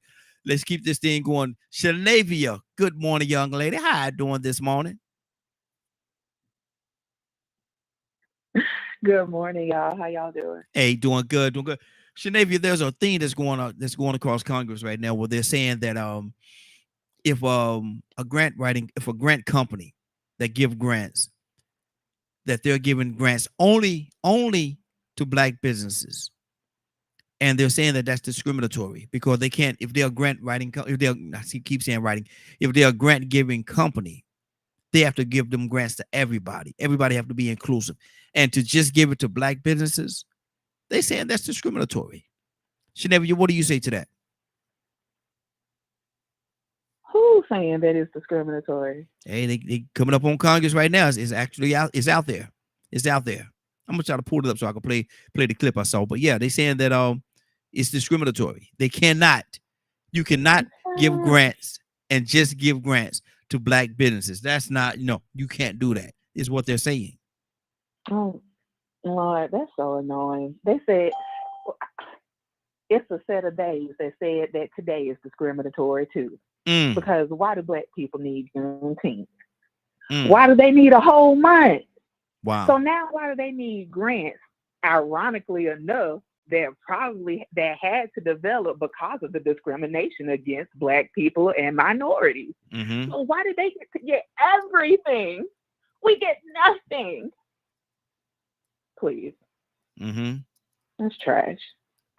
I don't even feel like being professional today, so I'm just say it's trash. No, it's not discriminatory, and no, I don't think there's anything wrong with it. Because if there wasn't, I don't know about y'all, but it ain't as easy for me to walk up into a bank and get a small business loan. Mm-hmm. And the interesting thing about that is that if you find a loophole like one gentleman did, I was reading about that. I don't know, this happened probably last year, maybe a few years ago. I'm not exactly sure when the story broke. But he was a white gentleman whose company was going under, found one of those minority grants, went and got a DNA test, applied for it, and found that he was like 1% Black, and got the grant because of the one drop rule. And so it's just like, even in a minority grant, we still, you know what I'm saying? Yeah. No. I don't have any intellectual words or any other way to put it other than this trash. And go get your money. And I hope that Congress doesn't pass it. But considering who we have off up in there, I don't know. I do not know. The U.S. Federal Court of Appeals. Let me make this larger so I can read it. The U.S. Federal Court of Appeal panel suspended a Venue Capital Firm's grant program for Black women business owners, ruling that it is a conservative group and is likely to prevail. I can't even read. To prevail in its lawsuit, claiming that the program is discriminatory. So the operative word was not, like the operative word here is Black. Yes. And then you enter woman, the two things that have always historically been oppressed in this country. Mm-hmm. So you want to take something away that can help people like myself, people like Miss Cassandra, people like other Black women on this panel in this country to get a leg, not even a leg up, just equity to helping fund their businesses. Mm-hmm. That's crazy to me. If you would have taken away those two words, what really and truly, if you just would have took away the word black, they wouldn't have had a problem with it, whoever they is. They say it, and this is where we at. This is where we at. Let me go back here. Go back one. Read this right here. The Fearless Fund. That's what it's called. The Fearless Fund grant for Black women business owners was ruled discriminatory by the appeal. It's by the appeal court. By the appeal court, it was deemed discriminatory. Is the Fearless Fund? Are they a Black minority-owned business as well? I don't know. I don't know. I look it up. How do you get to tell me where I want to allocate my funds? And maybe I don't have enough education to know, that's not my area of expertise, but I'm just using, what I'm saying, the information that I have. But even if they're not a minority owned, how do you get to tell me where I want to allocate my funds that people still have to be eligible for? And just because you're a Black woman, a Black woman business owner, or however the word is supposed to go, doesn't mean that you automatically qualify for that grant. You still have to go through steps. Like, I'm just now entering into the grant writing process on my job, and it's a doozy. And just because you apply for it don't mean that you're going to get it. But knowing that it's open to you. You don't have an issue for like grants of for anything else. So why is this an issue? Are you bringing all of them to the committee? Wow, that's crazy. I say I wanted to look it up, and I wanted to tell y'all exactly what it was, because and for transparency, because I don't want people to think that we on here talking about stuff that don't really exist. We talk about real stuff. We talk about real stuff, and if we're gonna talk about on here, we fact check. We know what it is. We know that it does exist. We're not just what they say, the thing clickbait or something like that. We don't do that foolishness over here. We talking about real stuff. This is something that really happened. Annie from Mississippi. Good morning, young lady. How you doing this morning? Good morning, everybody. Good morning. God morning. Great morning to everybody. Good morning to you as well. And what are you hearing right now? They're saying that the Fearless Fund. I wanted to make sure I got the name out there. The Fearless Fund is an organization that gives grants to Black business women. But they say because of the fact that they're only giving it to that group, because you're not giving it to everybody. There's other people that need this money. Because you're just giving it to one group of people, Black women, then it's discriminatory. And you can't do that. Now, this is what the appeals court has determined. What do you say to that, Annie? Is it discriminatory to do that? I'm not surprised, Raheem. Why not? I'm sorry, go on. No, go ahead. No. I'm listening to you. I'm surprised because this is what we've been going through from the beginning of time. About 4 or 5 years ago, there was a bank down here in Alabama that were charging Black people higher interest rates. And when they was sued, they couldn't give every single person, money, so they had to give so much to Black colleges. So I'm not surprised about them, coming up against that, because that's what they do in America. We've had to fight. I mean, I'm talking about fight for every little thing. We've always had to fight for it. I mean, we never. It's like we never can get ahead. As a realtor in Alabama, in Mississippi, I see it all the time. I see the amount of people that's getting approved all the time. How easier it is to get approved, and I'm not putting nobody out there, but I see this happen every day. I see credit being pulled 2 or 3 times before we go to the table on certain colors. I see it happen because they want to keep you in a certain neighborhood. So I'm not surprised about this happening. We are in America, and we have to. I don't know. It's like do we ever get a chance not to fight? Do we ever get a chance to walk into a bank? Or to just, go out there and can we get approved of not have so many hassles as the next person? It's always something that's going to try to keep us in a certain neighborhood, a certain way of living. as African Americans. I feel that. Wow. I really do. When that PPP thing came through here, a friend of mine is a police officer. He had to go to the bank and work night shift because everybody and their mama was getting those PPP grants. But very few of the African American were getting them. Everybody and their mama was getting it. People calling to the bank, giving them money, all kinds of money. The housing market was crazy. 2.5% interest rate. Everybody buying houses like crazy. But very few of us was able to get that. Very few of African Americans was able to get that. Everybody in one household can get 10, 15 grand. So many loans, buying homes, buying land, but very few of us did as if they don't enough. Now the loans are forgiving, and it's just, I don't know. Good old America. That's all I got to say. Good old America. Wow. Cassandra, talk to me. Leonard, come to you next. Cassandra, this is... Good morning, Navy. Hey, Navy. Hey, Annie from Mississippi. Hi, y'all. But you know what? Good morning. I want your mama to cover her ears right now. No, I'm just kidding. You about to say some things. Mama, look, I'm just kidding. No, but this is what angers me. And yeah, if you want to call me angry black woman, there's some things that do just, me off real bad. Yeah. Because how in the world, if it is an organization that has designated to commit itself to Black women businesses, and what is your problem? Y'all get so much stuff. I mean, so many advantages, and always have, like Annie said. I mean, white women can open I ain't never seen. They will open a business in 2.5 seconds.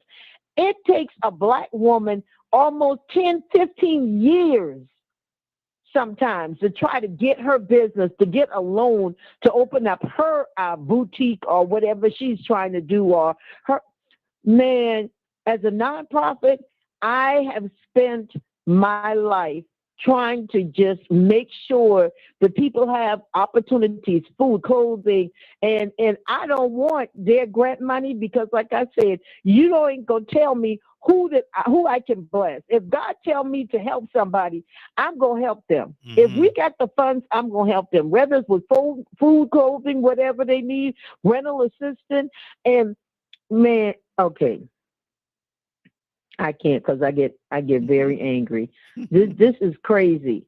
Yeah, this is crazy. But it's real, though. We've never had real. We have never had the opportunities that they've had. Never. When it comes to financial stuff, never. And people can pretend like, oh yeah, all you do, you just work hard, your credit real good, and you'll be able to get the loan. That's a doggone lie. I know plenty Black people with decent credit that ain't got a house yet, been trying to get a house for years. And they always come up with a whole bunch of stuff. And why is it that we got to do so much extra stuff? Yeah. I had a friend that was trying to get her. This girl makes over $70,000 a year. Over $70,000 a year.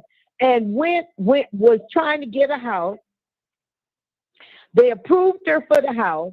Then they kept coming up with little things. I need this. I need that. I need that. And she's at the end. She got so frustrated. She was like, you know what? I just can't. She said, I can't. She said, because every time I get what they asked me for, they come up with something. A very nice neighborhood. Yeah. That the house was in. Very nice neighborhood. But you mean she had to go through all of that, and she passed everything. Then at the end, y'all start nitpicking, asking for all these little, man. Oh, come on now. Yeah, I know. Come on now. Come on now. I know. Leonard, talk to me. Leonard, talk to me, man. And this is the thing, man. Is this grant, this company Fearless Fund, they black women.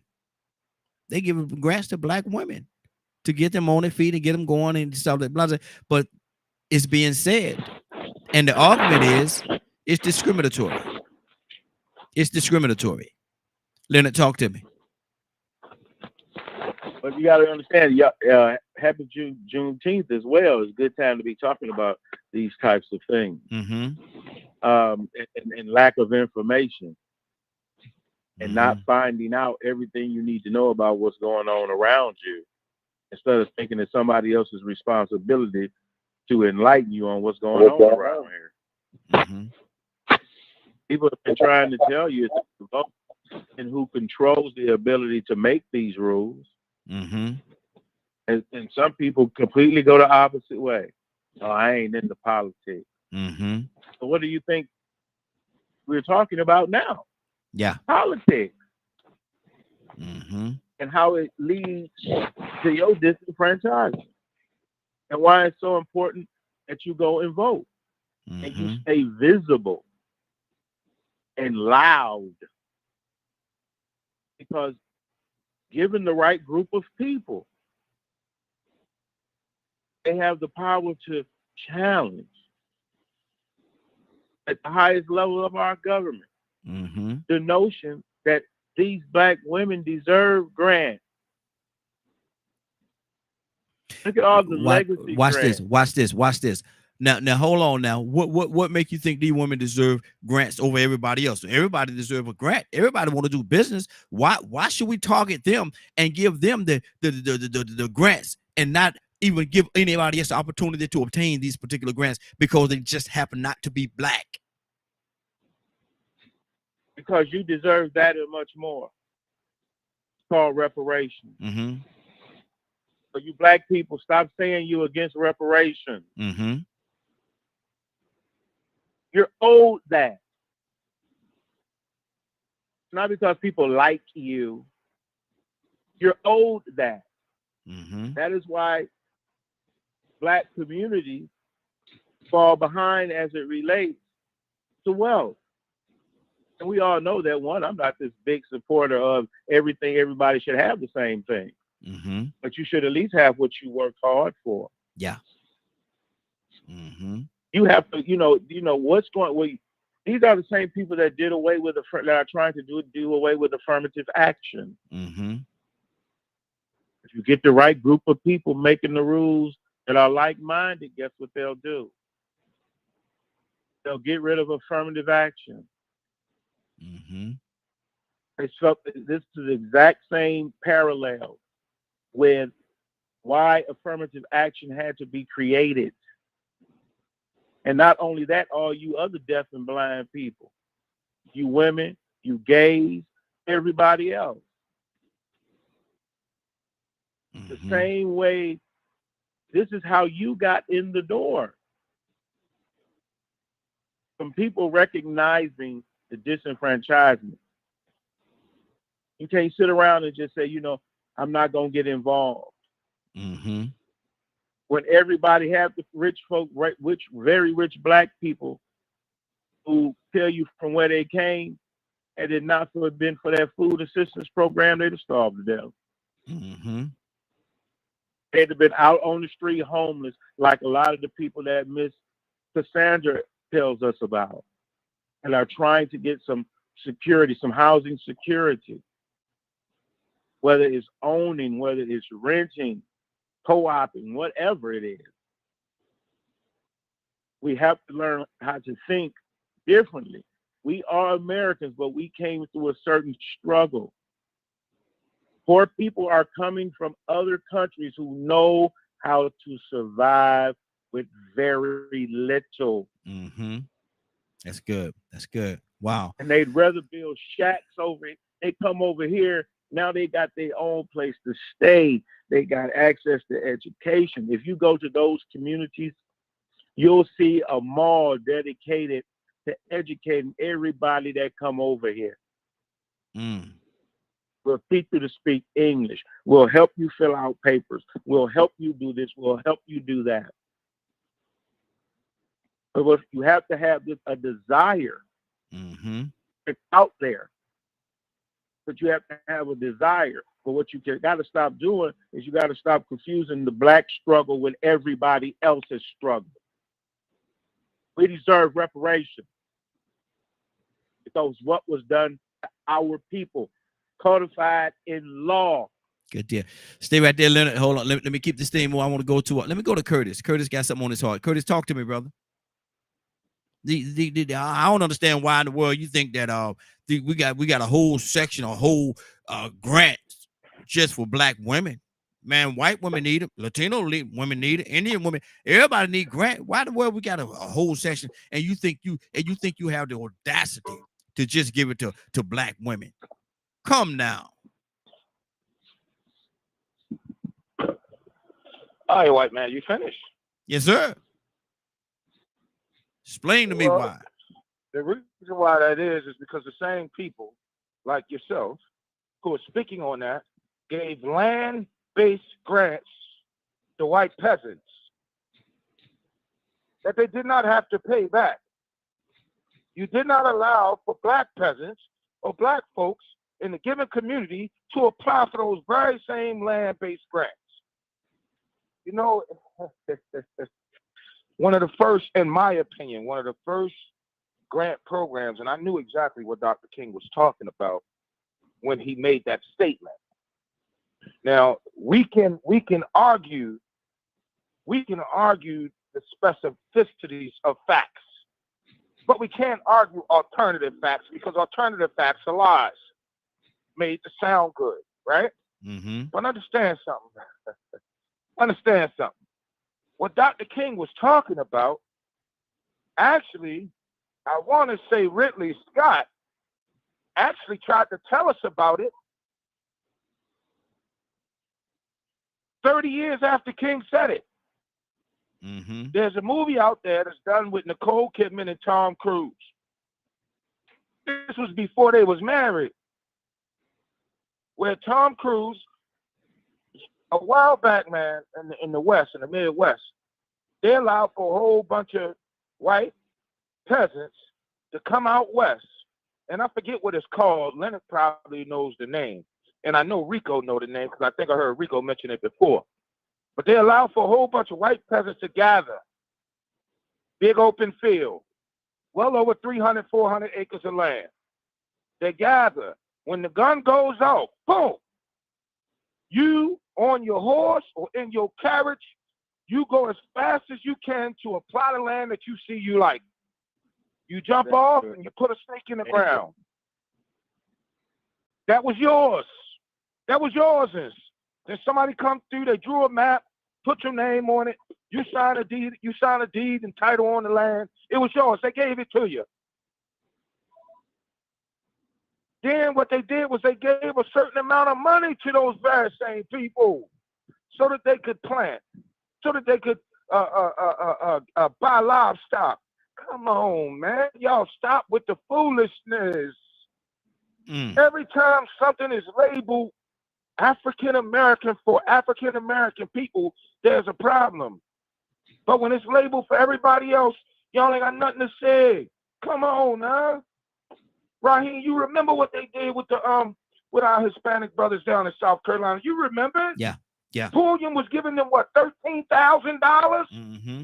Pulliam Ford gave the Hispanic community. I say this to everybody who listening and everybody who trying to listen. The state of South Carolina, city of Columbia, has a company called Pulliam Ford. It is a car company. They gave the Hispanic community, they offered the Hispanic community $13,000 when you relocated to Columbia, South Carolina, or South Carolina. That was so that you could buy a truck from Pulliam. Mm-hmm. Come on now. Stop with the foolishness. It's called the what, Leonard? I believe you're talking about the great land grab in the late 1800s. Mm-hmm. Mm-hmm. Wow. 508. What's that called again so I can lock it in? The great Check land. out the great land grab.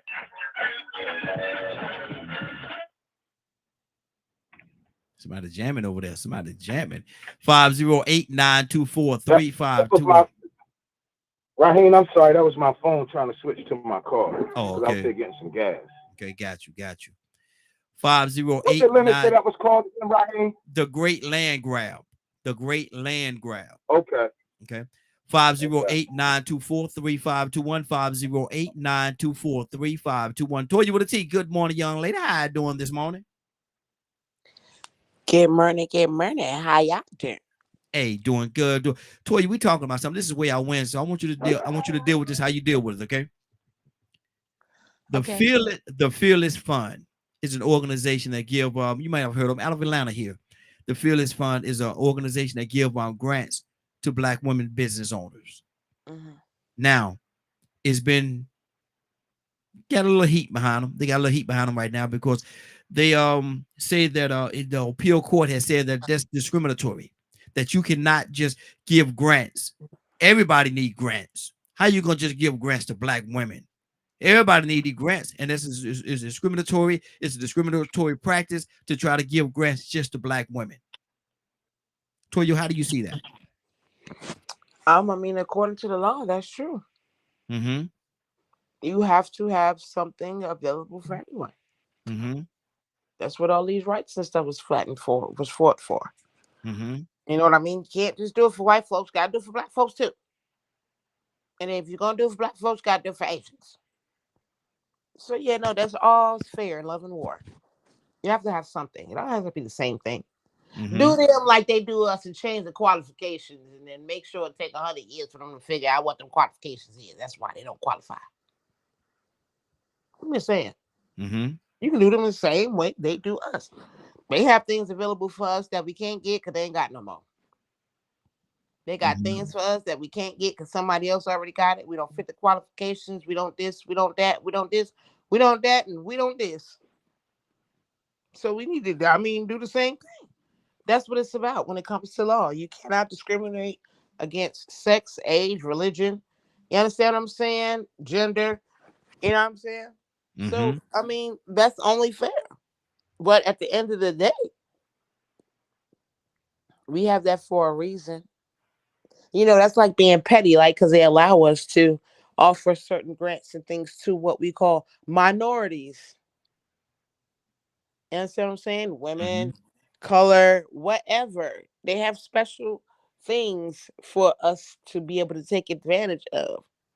And now, this is an issue. That's just pettiness. But no, at the end of the day, we're going to operate by this system's rules and laws. That's what it say. You have to have something for everyone. They have to be accommodated. And if not, you're going into breaking acts of discrimination and other different legal laws. Mm-hmm. Mm-hmm. Okay. And see, and that's the beauty. See, everybody have their own way of feeling about it. Everybody got their own viewpoint. And like I always say, we're not here to give anybody their opinion. Everybody have their own opinion. Everybody have the right to have their own opinion, whether we agree or not. So the phone lines are open. 508. The phone lines are open. 508-924-3521. And we're talking right now about the grant, the Fearless Grant, the Fearless Fund Grant, which actually give grants to Black women only. They're in a little heat right now because the appeal court said that that's discriminatory practice. You cannot give grants just to one group of people. You cannot alienate everybody else. That's what they're saying. Everybody have their opinion. Everybody have their stance on it. Shanavia, what do you say to that? How do you feel about this?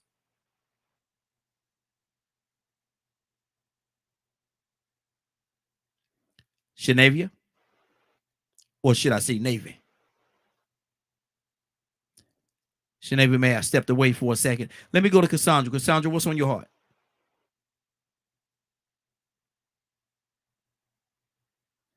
Okay, so hold on.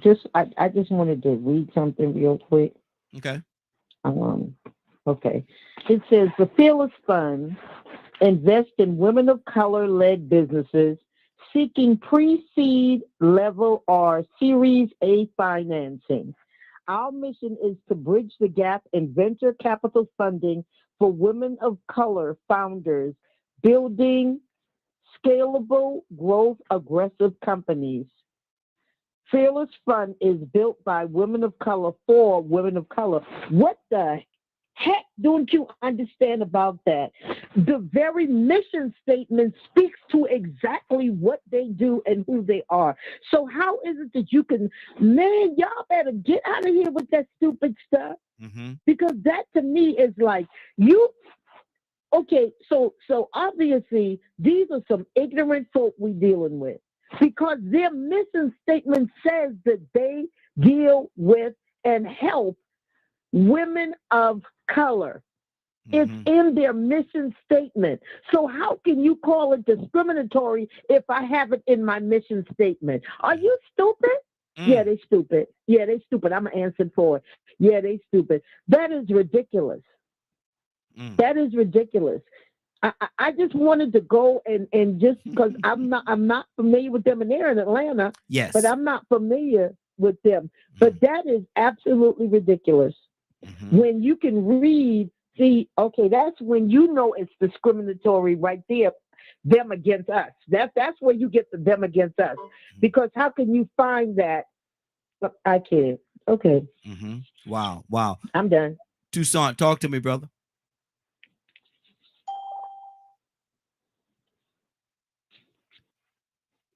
Toussaint, you there? A lot of things can be settled in your mission statement. Yep. It's done deal. Yeah. You know, it is established what you're going to do. And nobody can change your agenda because it's yours.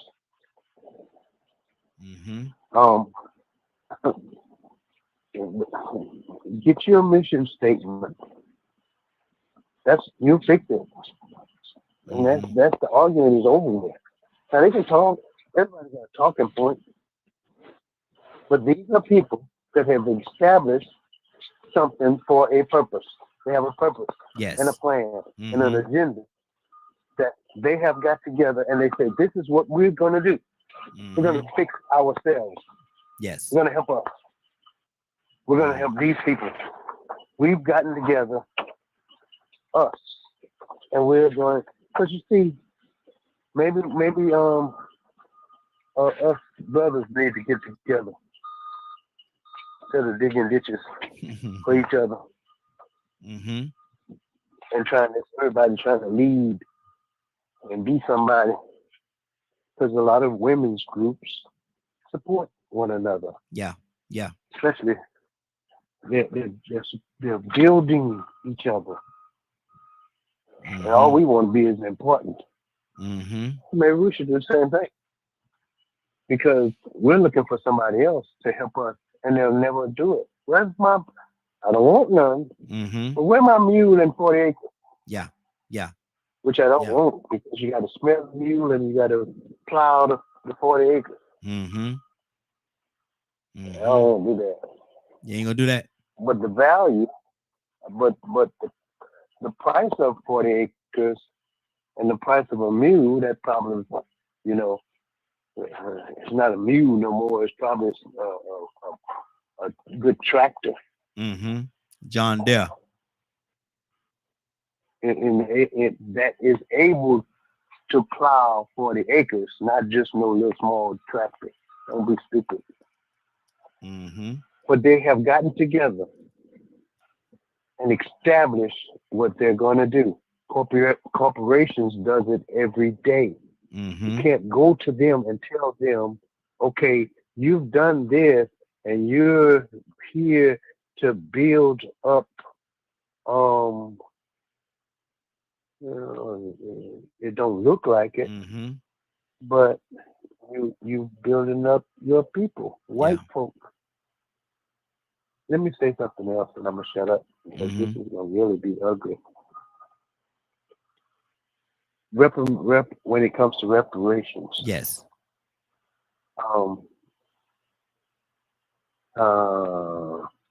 Careful. Come on. Some of you were in-house Negroes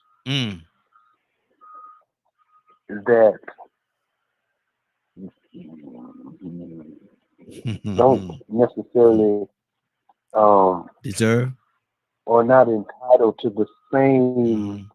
reparations as the ones that was working in the field because master wasn't raping you, he was giving it away. Wow. Wow. 508-924-3521. He put it out there. He put it Raheem, out there. Yes, ma'am. I'm sorry. Go ahead. Go ahead. No. You want to say something? Go ahead. Shanavy, I'm coming to you after that. Go ahead, because Yeah, I'm sorry. Real quickly, I wanted to just I like, if we're gonna deal with real what's out here, let's just have our facts and check, right? And a few years ago, U.S. companies raised a total of $130 billion in venture capital funding. Yet only 2.2% of that was allocated to businesses with females, right? 1% out of 130 billion, Wow. only 1% was allocated to Black women businesses. Wow. 1% of 130 billion. And y'all talking about being paid, y'all better get the what? Are you kidding me? You cheated and stolen and held us back all you can, and it continues to happen even today. So this mess about being discriminated, boy, y'all better shut up. That don't even make no sense. Yeah. 1% of 130 billion went to Black women or women of color. Wow. Go ahead somewhere. Navy, talk to me, Navy. Come on, let's talk about it. I mean, I kind of had to hop off right quick and hop back on, but I mean, mic drop for what Miss Cassandra just said. I mean, I don't, like I said, if we're still on the topic of, the grant and discrimination and all that good stuff, if you were to, you don't even have to take away Black women, just take away Black, because it seems like every time that becomes the operative word, there's always an issue. Always. It never fails. Yeah. And then it becomes discriminatory within the own discriminatory of why you're thinking that it's discriminatory. So it's just like, dude, what do you want? Why do you think? Why do you everything. think? Like I said, today is discriminatory according to some of quote unquote them. Today is discriminatory. But Shanavia, let me ask you this question. Shanavia. Why do you think, and I'm being a question asker, y'all know I'm being a question asker, but why do you think Black women deserve a grant more than anybody else? What has made you all deserve a grant more than anybody else? Everybody deserves a grant. Everybody want to start their business. Everybody want to run their business. Everybody want to be successful. So why should you get a grant instead of everybody else? Why should it just be catered? These particular grants catered just to you? Why shouldn't we? Why shouldn't we?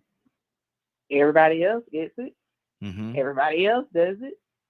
But whenever it comes to us, whether that's a collective of Black people, but in this case, we're specifically talking about Black women, why not? You don't have a problem with any other group getting it. You don't have a problem with any other group getting any, and it's not even a handout. That's what irritates me. It's not a handout. It is a grant. It is a need that some companies saw that a group of disproportionate people could utilize. Because again, I'm gonna go back to what I originally said. I don't know about y'all, but I just can't walk in all willy-nilly into a bank and be like, hey, I don't want to have any discriminatory outcomes. I want to be able to fairly and equitably get this small business loan to start up my business. Here is my concrete business plan and everything else that you need. I'm not going to be able to go into that bank and get the same thing that that our Caucasian sisters will be able to go in and get, and definitely not the same treatment that the white men would get. There's a difference. There's a huge difference. And I hate when people are like, hate is such a strong word. I detest. Yes. I detest when people are like, well, it's not about race. Of course it is. And I'm not one of those people. I'm not. I don't use that as a get out of jail free card or anything like that. But you got to keep it a book. And you got to open up your eyes. We're not walking around here with rose-colored glasses on that turns everything black and white to where you can't see color and to where you don't see what's going around, like what's going on around you. I mean, even when it comes to like different test preparations, y'all may think I'm crazy for this, but I did this on purpose just to see. There is for my profession, for social workers, we have to go through a licensing board. And there's a test that we have to take. The first step is the LMSW. The second step is the LCSW. Now, whenever we're doing these testings, why we have to put in our race, I don't know. But I put in that the first couple of times that I took it and didn't pass, I put in that I was just black. The second time that I put in, and well, the third time that I put it in and actually passed, I said that I was more than one race. And those were two different tests that I had. Those were different tests that I had just because of that. And y'all could think that I'm crazy, but I know what I saw. I had more questions, and this is just and it could have just been the random pick, because that does happen. You'll sometimes get a test that has more questions with it, and then you'll get a test that has like maybe 10 to 20 less questions. But the so like I said, I'm off today, so I don't want to use all of my brain and be educational and professional. So that's all I got. Good deal. That's good. Curtis, talk to me, brother. I know you got something over there. Sister just threw some real facts out there, but they don't just do it for the social work exam. They do it for the NCLEX. It's done on the NCLEX. It's done on the oh man, there's an exam they make teachers take. Once you graduate, in order for you practice, they do it on a practice exam. It's crazy. And my old alma mater, Benedict, they actually did a study. The students decided to do a study. And it came out just like Navy just said.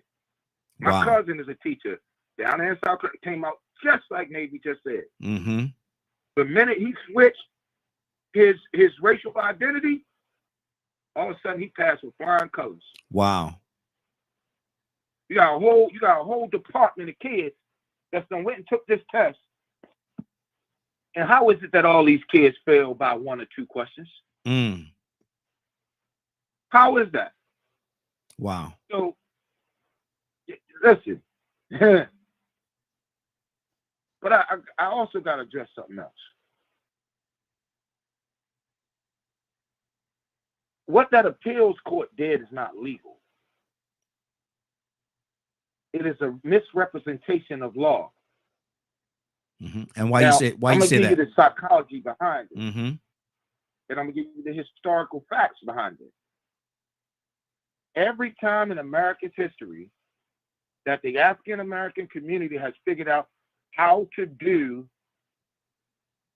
to the system what the system has done to it, and how to make that beneficial to its own people, it has been thrown out there, discriminatory practice or racism. I'm going to say that again. Every time in American history that the African American community has figured out how to do to the system what the system has done to it and make it beneficial for its own people, it has been thrown out as discriminatory practice, reverse racism. It has been thrown out that way. But here's the key fact. Cassandra just read the mission statement for that company. That very same company, probably with that mission statement, I don't know because I don't know the company, but probably that very same company applied for grant money with that very same mission statement, in which they was approved to do that. It wouldn't surprise me if the company wasn't started in the mid 90s, maybe early 90s, mid 90s, late 90s, early 2000s. It would not surprise me, because during that time, there was this great push to help or provide some form of resources and services for the African American community, specifically the African American female. Mm-hmm. Right? So they got the grant money. Raheem, you know, some brothers who did exactly what I just said, and they went to jail. Yeah. Right there in Columbia, South Carolina, they went to jail. Hebrew boys. Mm-hmm. And the Fed still ain't never told us that they broke the law. Mm-hmm. The Fed was mad because the brothers wouldn't tell them how they came up with the idea, with the investment idea. Mm-hmm. You remember them, Raheem? Yeah, I do. Yeah. Okay.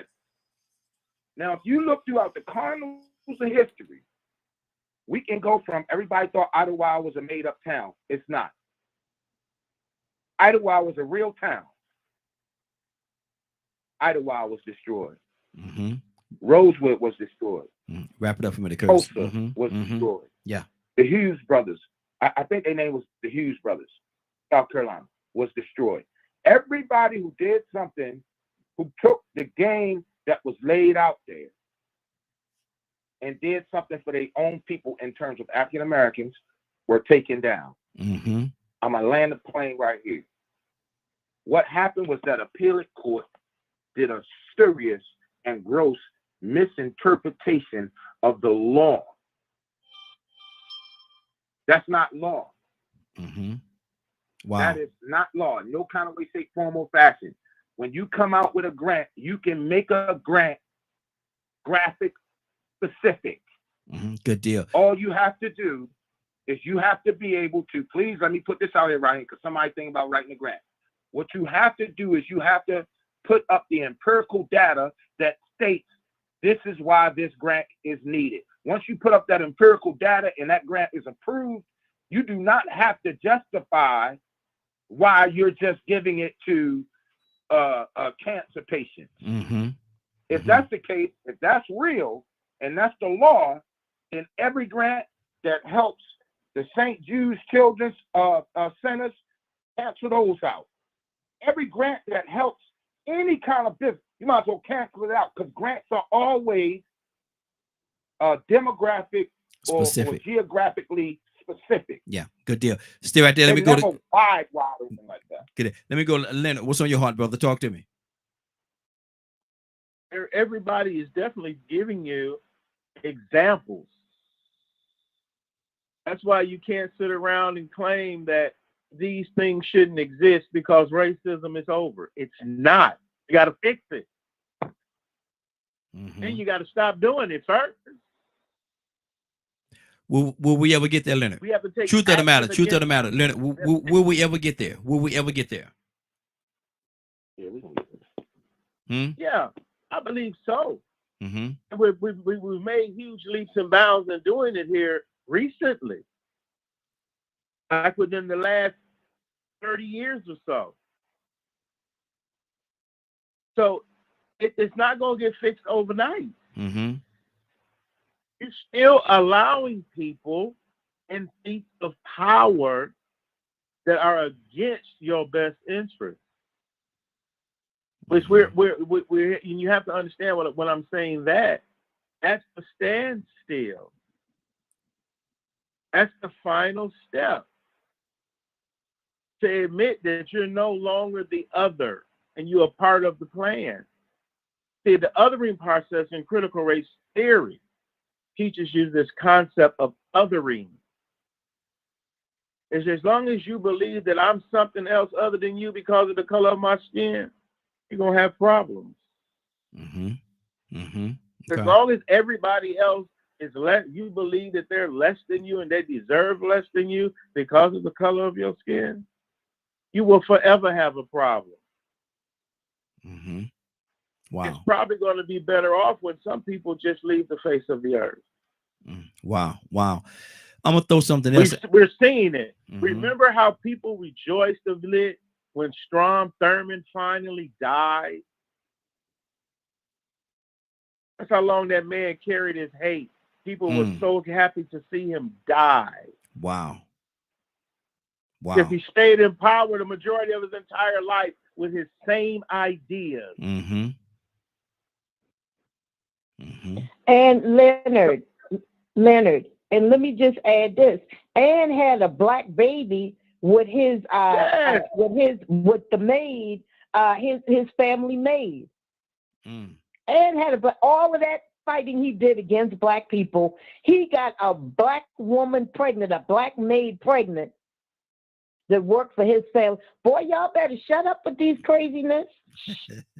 So it's better to get on, I like what I like to say, to get on the righteous side of things. Just strive to be righteous, Mm-hmm.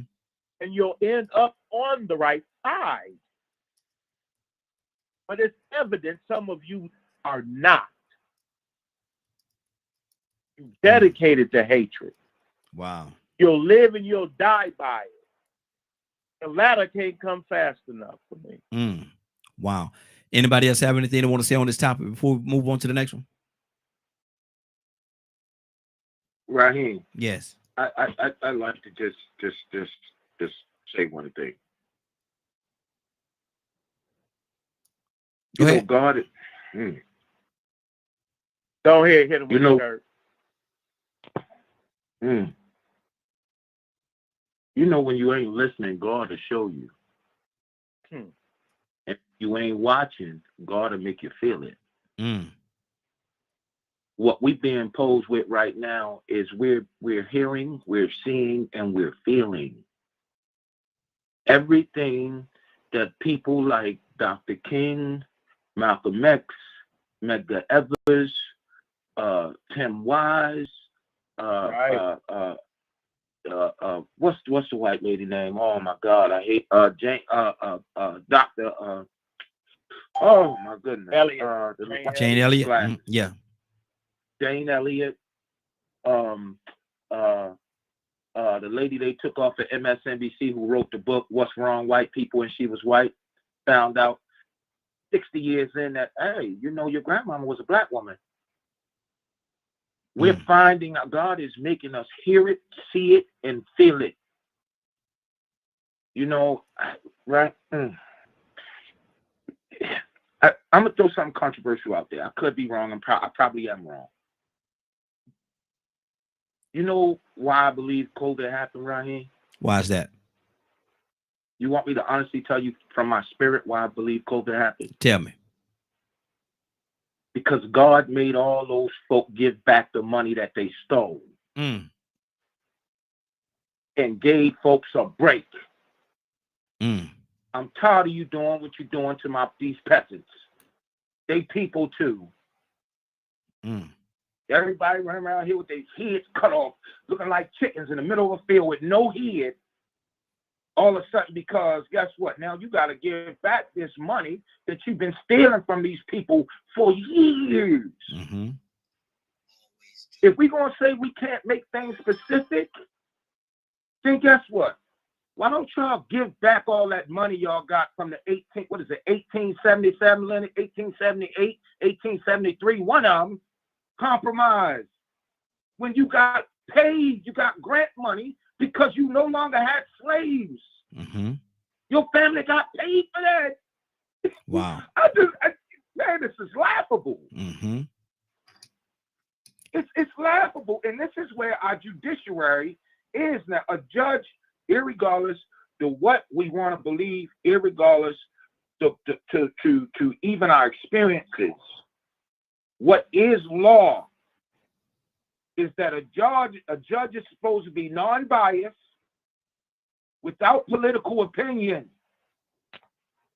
That's he not is gonna happen. supposed to vote on the law. Mm-hmm. Good deal. Good deal. And like Leonard said all the time, Mm-hmm. if the law is not working in your favor, then you need to be fighting to change the law. Good deal. I want to There ain't nothing legal about what they did. Got you. Hold right there, Kurt. I want to read this thing here, and I want to hear y'all opinion. Cassandra.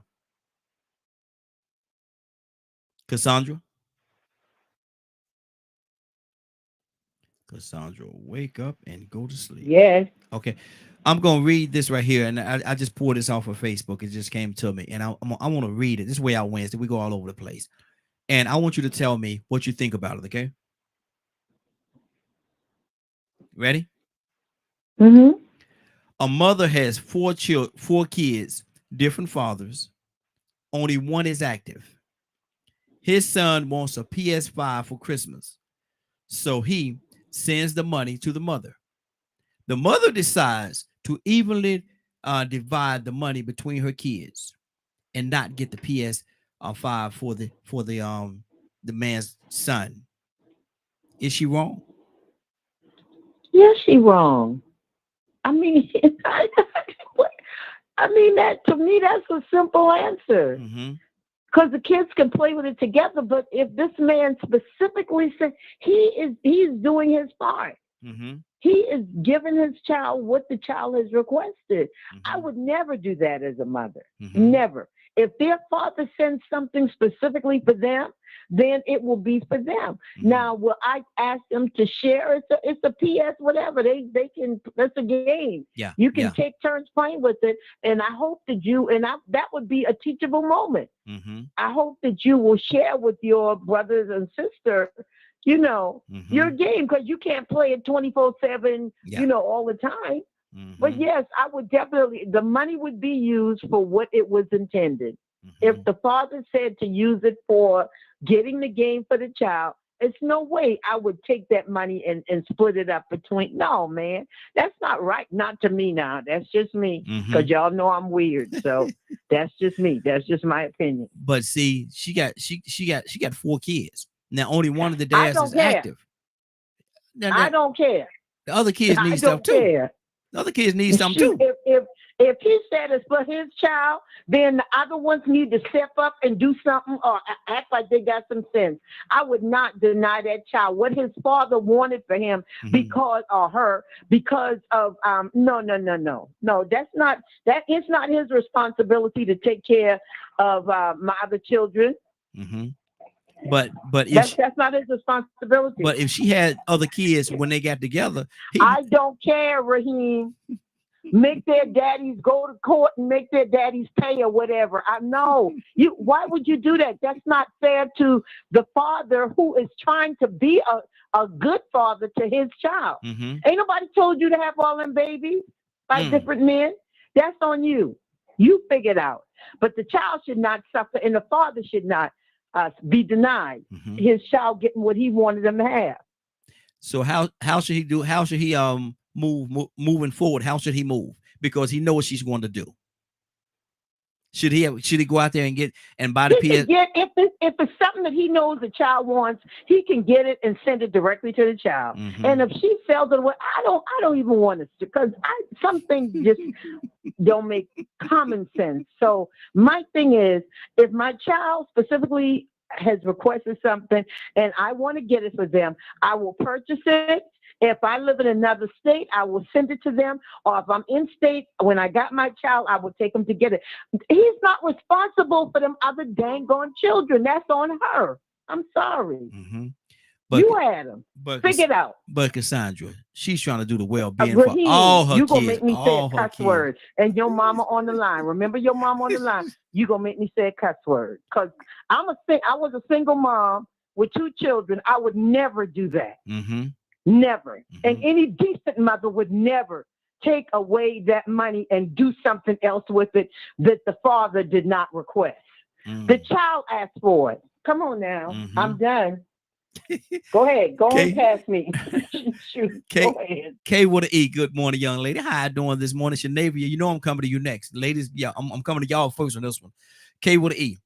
What are you hearing in that whole situation? Is she wrong? I'm gonna read it one more time. I want you to hear it. A mother has 4 kids, different fathers. Only one is active. Only one dad is active. His son wants a PS5 for Christmas, so he sends the money to the mother. The mother decides the mother divides the money evenly between all of her kids instead of buying the game. Is she wrong? Kay, what do you say to that? She want to take care of her kids. She want to take care of all her kids. Is she wrong? Well, I would say, what I would say to that is, if she would have called the father and explained to the father, he sent it or whatever, but don't none of the other kids have anything, and she don't want them to feel bad, and or whatever. And the father said, "That's why I sent you the money, because I knew that you would do that and make sure all them babies is happy for Christmas, because he did send her cash when he could have just easily bought it and sent it." So yeah, I could see him. If he sent her the cash, then that could have been something he wanted her to do. No, he He sent sent her the cash. no. He sent her the cash for to Now, go if out there. He sent her the cash for if to he go out there sent and buy her, that PS5. For to go out there and buy that PS5. yeah. That's why he sent the cash. So then that's what she should have done. She should have went out there and bought that PS5, and she should have made something else happen for those other babies. And she should have explained it to them. His daddy sent him this. So then when they talk to their daddy or whoever, they'll tell they can express their feelings to their dad. That's when you sit your babies down and you talk to them and you explain it to them. His dad sent this. I didn't go out and buy this and didn't buy you something. His dad sent this, and I will make sure he get it. And if he say, "No, mama, don't buy me no PS5, do this," then that'll be that child's choice. But if my child wanted that and his dad sent it, then I will sit the other children down and explain it to them so that they won't have hard feelings. That's all it takes. It Thank just you, comes out Kay. a better outcome. It just has a better outcome. Just sit them down and talk to them. Okay. It's just that simple. Navy, what do you say to that, Navy? Because she took that money and she divided that money amongst all her kids. He sent now PS5 ain't cheap now. There ain't no cheap little toy, ain't no little cheap little thing. It's some money involved in that. Okay, but she took the money and she divided amongst her 4 kids, and she, I guess, bought all of them gifts for Christmas. Did not buy the PS5 for the son at all. Is she wrong? She just wanted to be loving to her kids. Shenavia? Now, let me start by saying, y'all know I do not have children. So I can only come from my own experiences. Okay. So when I give this answer, I kind of want to. I love what Miss Kay and what Miss Cassandra said. I really don't have anything else to add after that, but I do feel like the two things to be true at the same time. Does she love her kids and wanted it to be equal? Yes. But was she also wrong for not getting the PS5? Yes. Both of those things can be true at the same time. Perfect example would be the way that I grew up. I didn't live in the home with my biological father. I grew up, finished growing up in the home with my mom and her first husband, who was in the home but not active, if that makes any sense. My dad, on the other hand, was not in the home but was financially active for me. And so I got an Xbox for Christmas, but my dad went and purchased that. Now, mind you, my parents hated each other. When I say hated, like my daddy went at the age of 15 and legally changed my last name just to spite my mama. Good Lord. That type of hate. Like, you know what I'm saying? So when my parents, they may not have agreed on much else, but when it came to the well-being of me, then they could set their differences aside and do that. So, but my dad, if he gave money to my mom, because I'm 12, 13 years old, she allocated that to me as for what it was supposed to be. When my dad got the Xbox, we all played. Me and my brothers, we all played on that Xbox or what have you. So I mean, no, just do what you need to do with the money and go about your business, child. And it's not the other children's fault to have to. A child shouldn't have to be responsible for being like, no, mama, don't spend that money on me. Spend it for the family. No, a child shouldn't have to be in that position to make that type of call. Was she messy? Was she messy in doing that? Messy in doing what? Going to go about the Xbox or asking the child? No. Was this lady, this mother we reading about? Was she messy in spreading that money out amongst all her 4 kids when she had Obviously, she had a conversation with the child's father.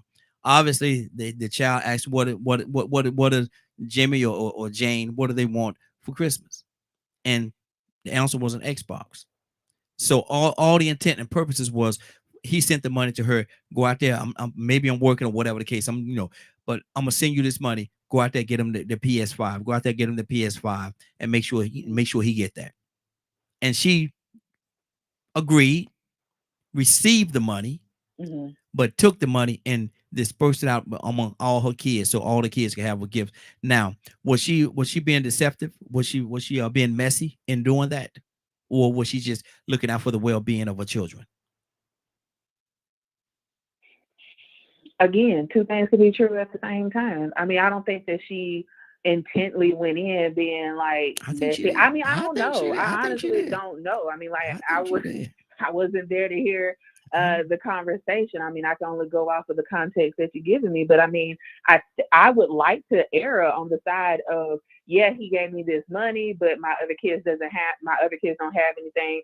No fault of the father that's actually involved, and definitely no fault to the kid that's having to suffer. Well, suffer is a strong word for this, but no fault to the kid that's having to be cheated in the situation, because this is what I asked for and I didn't get it. But I do like what Ms. K said, because there needs to be a conversation, because if this child specifically asked for this, dad said that they were going to get this, but I don't get this PS5, then how does that make me feel towards my dad? Because now I feel like that daddy ain't going to come through for me.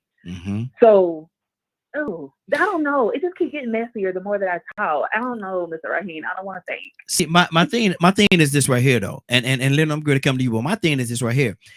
It says in the thing, and I can only read I can only say what I read in the caption. But it said that none of the other fathers are active.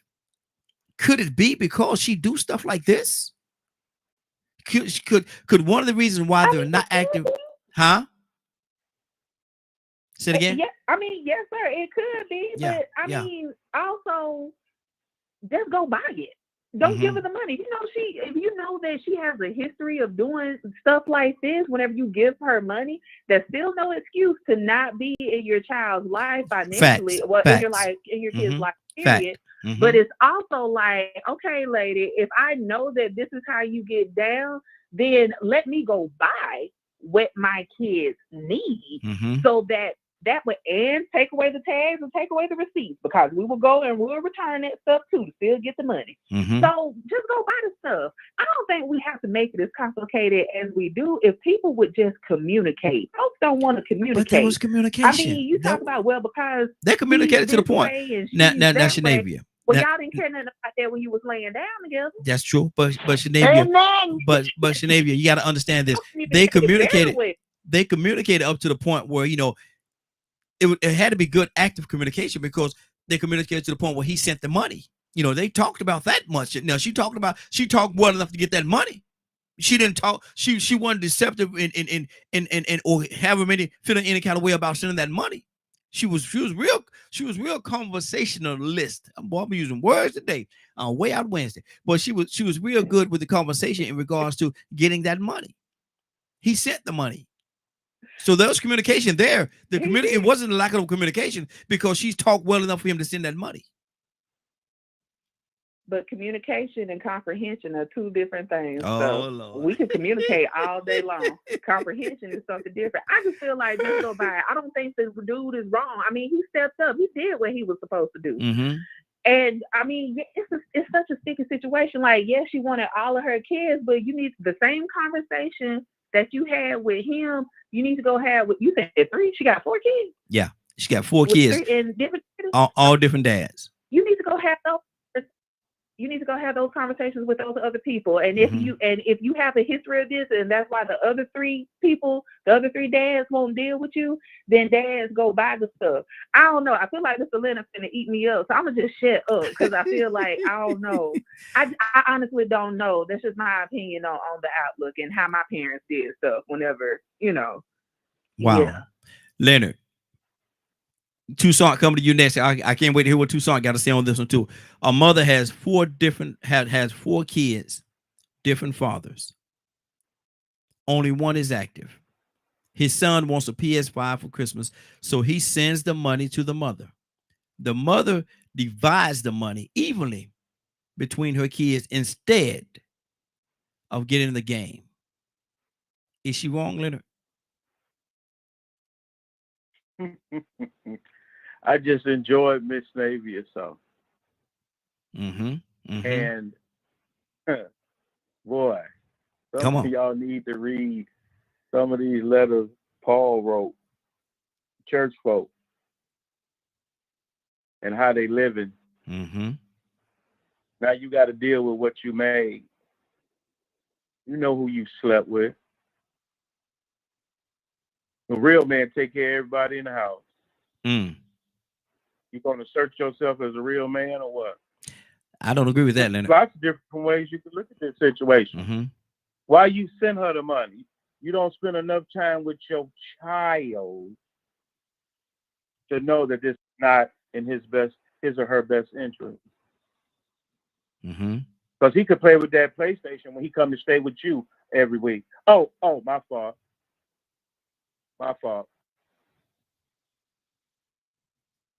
How selfish of me to believe the way I believe, Raheem. Mm-hmm.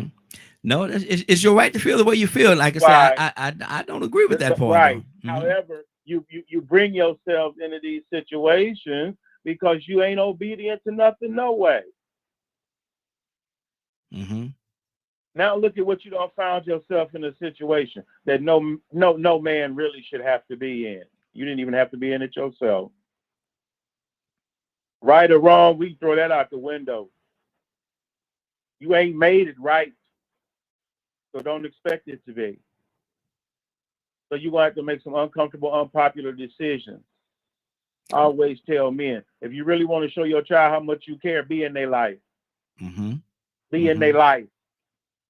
See, Leonard, we doing a lot of assuming. We're doing a lot of assuming, and like I said, only thing all of us could base it on is what was read because I pulled it off of Facebook, so I can understand that.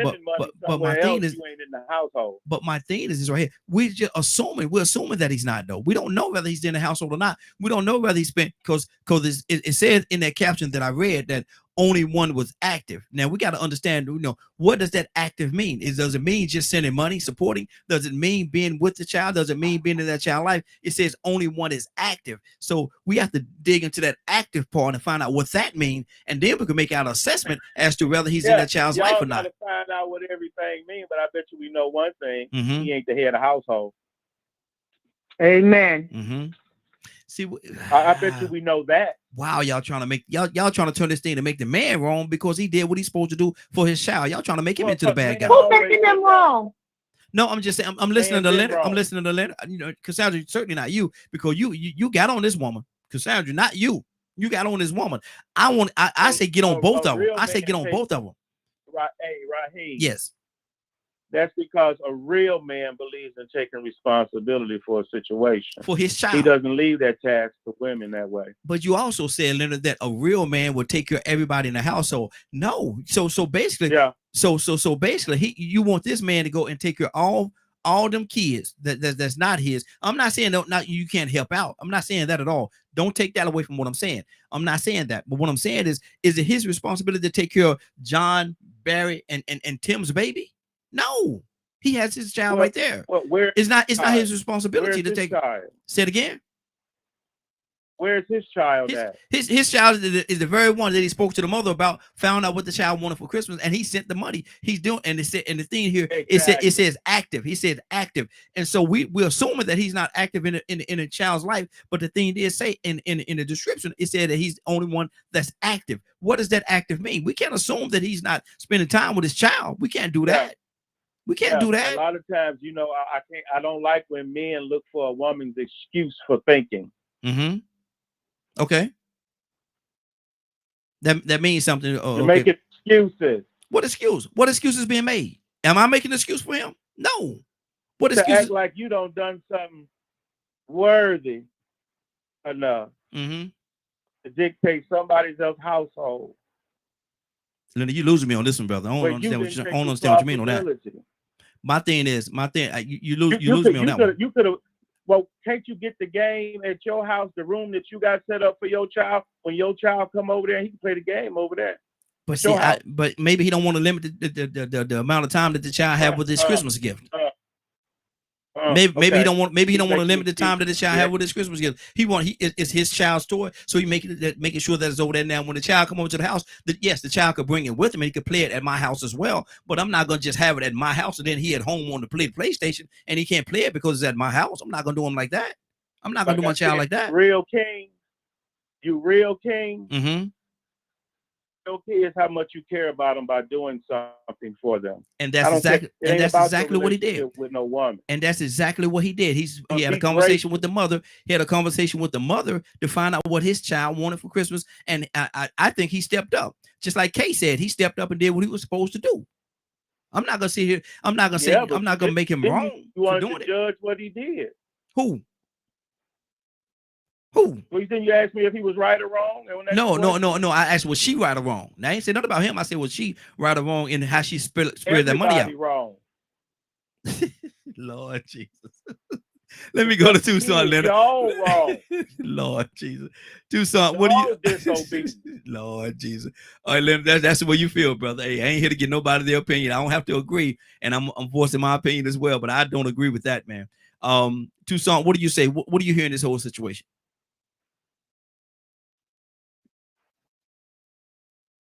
Tucson? I hear a lot of people with their priorities all jacked up. Mm-hmm. And they don't talk. And they don't communicate. And he don't know what situation what kind of environment his child is living in. Or he don't care. Why don't you?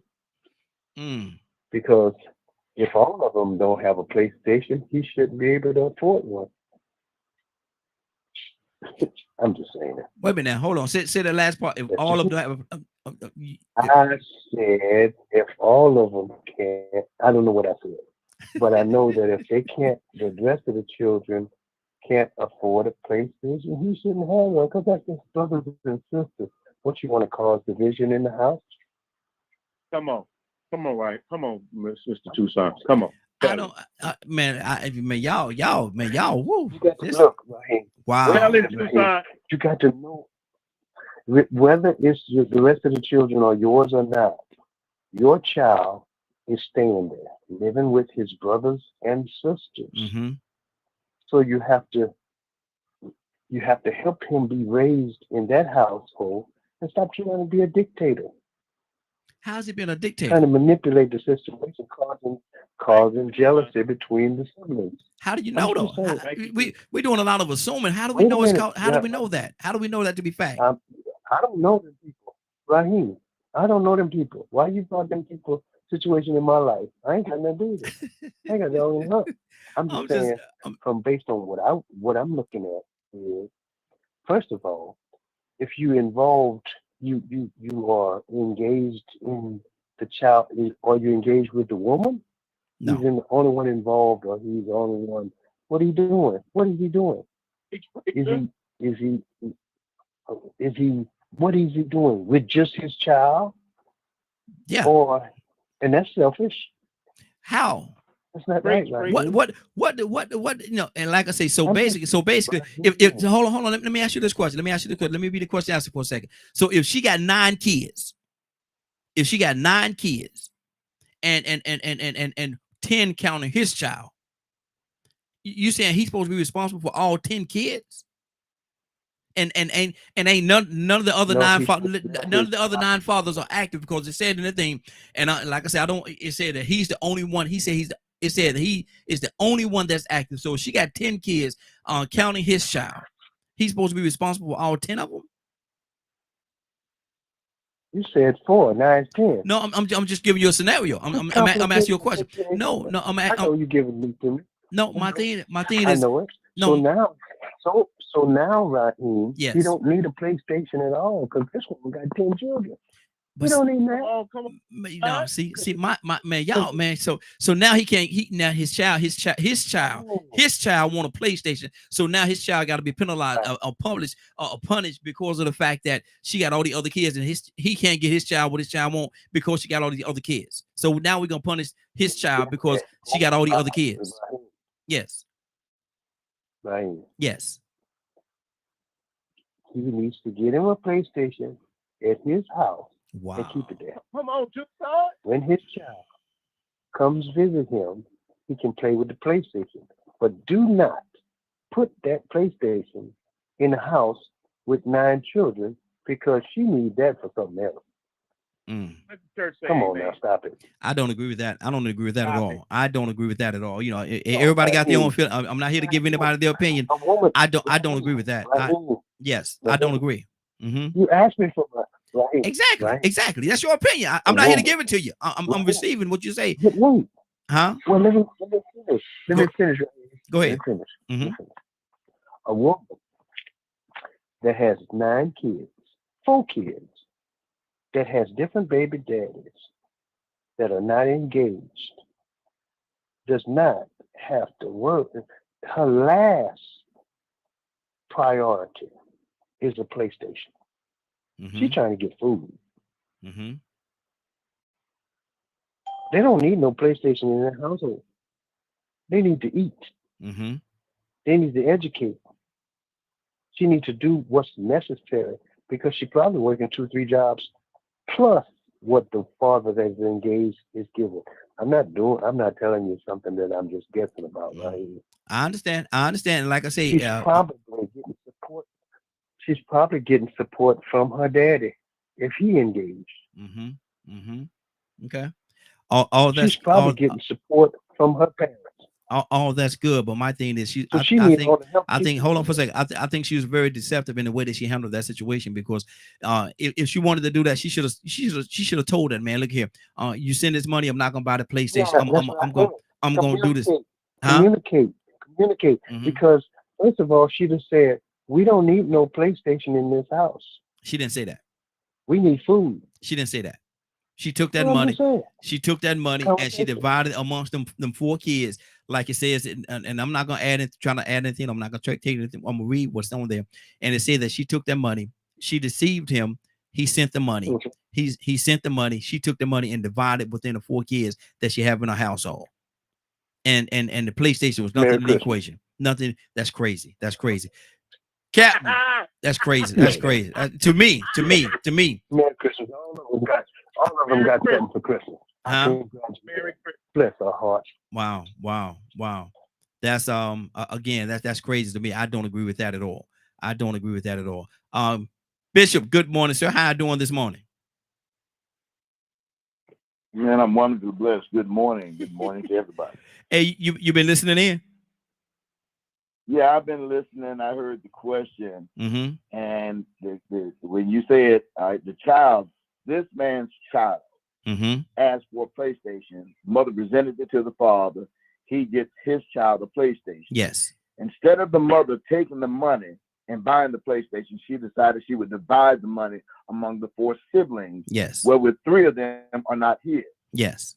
She was wrong, and she was dead wrong. Exactly. Thank you, Bishop. It was a specific request. Yep. Thank you, Bishop. Yep. Particular child. Yes. She was wrong. Absolutely. Now, if he wanted or elected of his own accord to give the other children some, then that would have been his discretion. But the responsibility falls on him for his. Exactly. Not his responsibility for somebody else's 3 children. They have a father. If they're not stepping up and being active in their children's lives, and he wants to do it, I think it's an admirable thing, and I applaud him. But the question at hand is, the child requested a PlayStation. He sent the money for the PlayStation, and the mother did wrong. That's the whole conversation. Exactly. So go ahead. So that's it. I'll share this, and this is true. I had my first child before I got married. My wife's sister got pregnant at the same time. I was very active in my child's life, bought my child everything. My wife's mother, she was my girlfriend then, said, why don't Greg buy such and such for such and such child? And she presented to me, and I said, I didn't lay with her. Mm-hmm. That is not my baby. Yeah. Yeah. Now, it's my discretion if I want to buy her a gift and give it to her. Mm-hmm. Well, on occasions, I did do that. But don't try to force my hand to take care of somebody else's baby. Mm-hmm. I didn't get a chance to enjoy a parlay in that particular bed with this particular girl. I only did it with this one.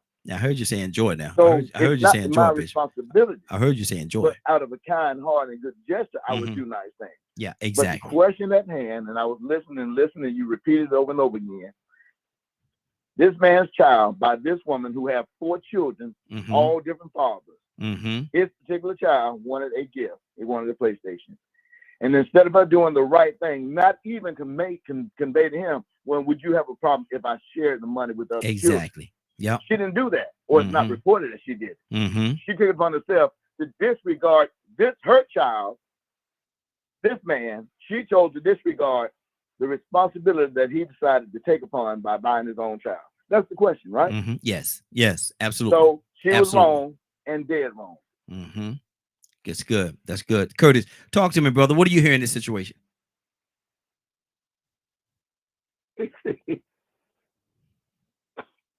Come on, Kurt. Come on. Hey, a couple of dudes don't want to be in the doghouse tonight. But Mhm. anyway, Mhm. there's no way that you can justify what she did. Exactly. Because Exactly. see, there's other things going on. First off, she got 4 kids. So we're talking about food. At the bare minimum, she's getting about $850 a month in food stamps. At the bare minimum. Mm-hmm. Because Amen. the food stamps must address the 4 kids and her. So she's getting at the bare minimum $850 a month in food stamps. That's number one. Number two, we don't know if this lady work or not. If she worked, her salary, whatever she's making, has to be compounded by whatever the state is taking from those other 3 baby daddies who ain't in them kids' lives. We don't know if she went down to child support. She went down to child support. That means that every year, if they not paying taxes, if they not paying child support, when they file their taxes, she's getting that whole entire lump sum minus, I think, is 24% every year. So if a cat getting $10,000, that $10,000 automatically goes to her. She gets minus 24% every year. Mm-hmm. It is not that man's it is not his obligation to take care of those other 3 kids. Mm-hmm. That is not his obligation, especially if he's not living there. Yeah. Now, if he's living there, then yeah, you don't do that. You get this PlayStation, this is for all of y'all to play with. Yeah. And the minute I see anybody fighting over this thing, we're going to put it up. Mm-hmm. But that is not his obligation to tend or take care of 3 other kids. Now, here's the easy way to fix it. Okay, I gave you this money for this PlayStation, but that's water under the bridge. Because you can best believe he's going to have a PlayStation here at my house. When me and my wife got divorced, my son, my baby boy at the time, and my oldest boy at the time, both of them were gamers. So guess what? I put a game in that house, Mm-hmm. and I put a game in my house. Yeah. So that wherever they was at, they had a game where they lived, they had a game where they lived. Mm-hmm. So he could have did that, but all at the same time, that still don't negate from the fact that this woman was dead wrong. Yeah. Dead Exactly. wrong, because now how did she, here's my question, how did she address to them kids where that $700 came from? Mm-hmm. Who put that $700 on the table? Because I've seen this happen too. I literally seen this happen. Not only did I see it happen right here, I had to jump in the middle because the child was trying to get to the mama. Mm-hmm. You hear me? Mm-hmm. In a family session, and the child done made it up in her mind, Oh, I'm going to beat the dog crap out of you. Mm-hmm.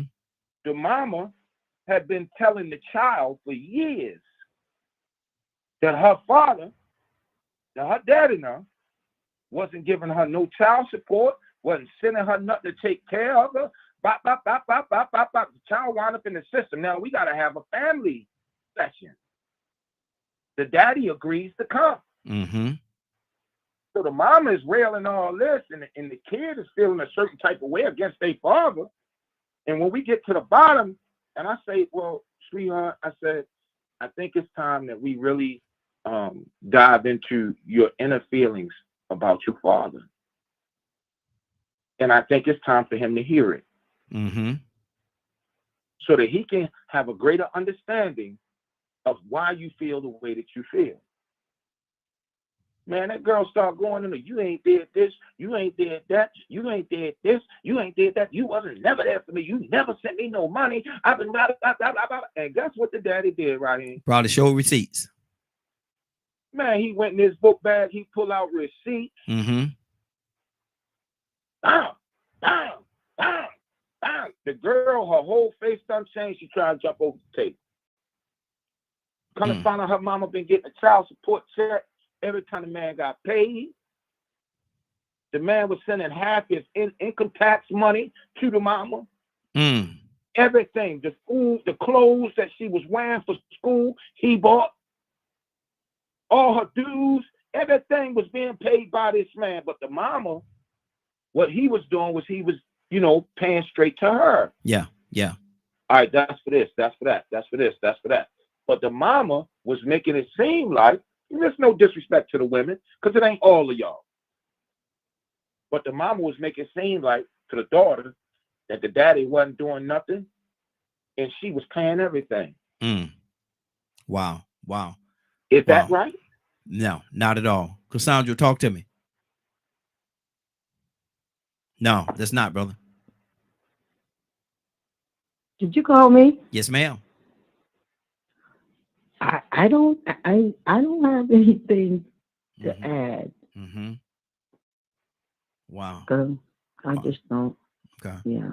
It's kind of hurtful, right? Yeah, because I never held my children's father like they owed me anything except to take care of their children. I didn't ask them to take care of the other one, or neither way. Even though I never put either one on child support. Mm-hmm. I just felt very passionately about that. I was like, okay, I laid down with him. I had these children. If he just downright don't want to do anything, then I'm not going to force him to take care of something or someone that came from his. No, man. Mm-hmm. I'm sorry. And I know I probably should have when I got older and I thought about it. I said, man, you should have gone to court and made both of them pay, but I never did. And all I asked, this is what I asked of them. I said, can you just spend time with your child? Because I always worked hard. Anybody know me know I was always working 2 jobs usually. I took care of my children as best I could. And I didn't beg them for nothing. The only thing I cried and asked of both of them was, can you spend time with your child? Because I grew up without my father, and it was a major hurt to my life. So if it was about the money, bro, why you can't even use that as an excuse. Yeah, it's good. So, my view on this, I'm very passionate about it. I think she was wrong. That is not going to change. She was wrong. The money was sent specifically for that child to get a specific item, and that is what should have happened. That's what should have taken place. Absolutely. Absolutely. So, That's good. That's good. Navy, talk to me, Navy. I really don't have anything. Because my thing It's is, a little too intense. it's very intense. It's very intense because my thing, and like I said, everybody feel the way they feel. I'm not here to give anybody their opinion. Everybody got their own right. That's the beauty of the morning glow. We all say what we feel. I ask what's on your heart, and that's what we do. We give what's on our heart, whether we agree, like I said, whether we agree or disagree. That has nothing to do with it. We have the dialogue, and everybody a lot of time come from their perspective, what they see, what they believe, and how they feel about it. So ain't nobody right or wrong. I can't tell anybody that they're wrong. That's the way they feel. If you feel that way, that's what you feel. I can't tell you the way you feel is wrong and the way I feel is right. I feel this way. You can't tell me the way I feel is wrong and the way you feel is right. Not talking to you, Sinead, but just saying as a whole, you know what I mean? Because everybody got the way they feel. I mean, you deal with people every day. That's what you do. And, you probably don't agree with a lot of them that sit there across and talk to you. You probably don't agree with a lot of them, but you understand, and you understand that that's the way they feel, and you have to take them from there. I could go take somebody anywhere in the world. I could take somebody anywhere in the world, but in order for me to take them there, I got to go pick them up where they at. Wherever they are, that's where I got to go pick them up from. Meet them where they are. Exactly. That's what we do. We meet, well, at least where we try to. Mm-hmm. I just honestly don't, like I told y'all from the beginning, I'm just going to double down on what I originally said.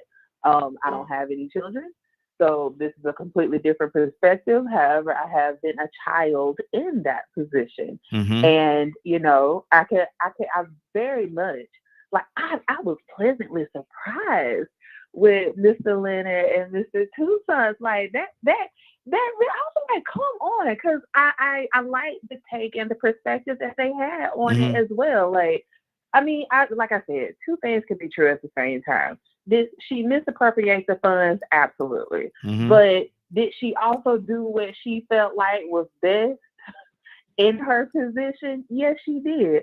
Can we be mad at either situation? I mean, it ain't us.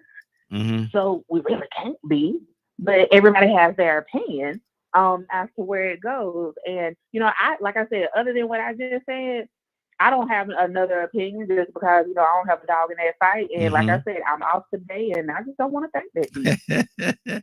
I got you. Leonard, talk to me, brother. I think it surprises Navia for the very simple fact. It's a need to be right, and we know where we're wrong at. Mm-hmm. And when we know where we're wrong, we have to do what's best. Mm-hmm. You don't seek for confusion. You don't get yourself in confusing situations. First of all, your seed ain't got no business being over there.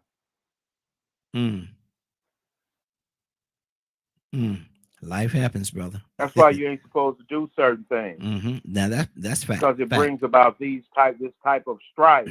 Mm-hmm. That's why it's better to follow a certain example than others, because now y'all got all these dilemmas, and pretty soon that's what you're gonna have to do to fix it all. Do what's right. Mm-hmm. May not be what you like, but you're gonna eventually have to do what's right and what's righteous. And if what you do causes more separation and divisiveness, you're wrong. Mm-hmm.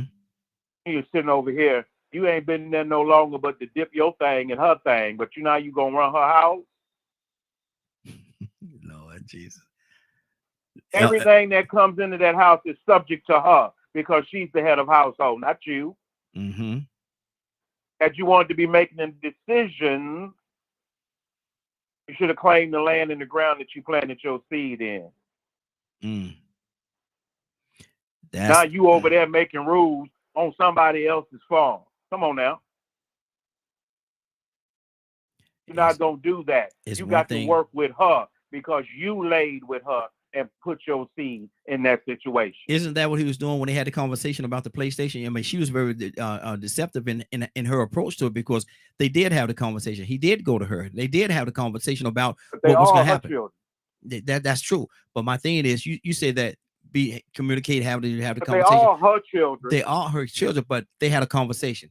they had a conversation between his child, her, and what was going to happen I don't care moving about the forward. conversation See, I had with you. That's what that's where the deception comes in right there. That's That's my why I house. talk about the She deception. run her house. That's all that's beautiful, but it's But- still deceptive. It don't make it right. It don't make it right.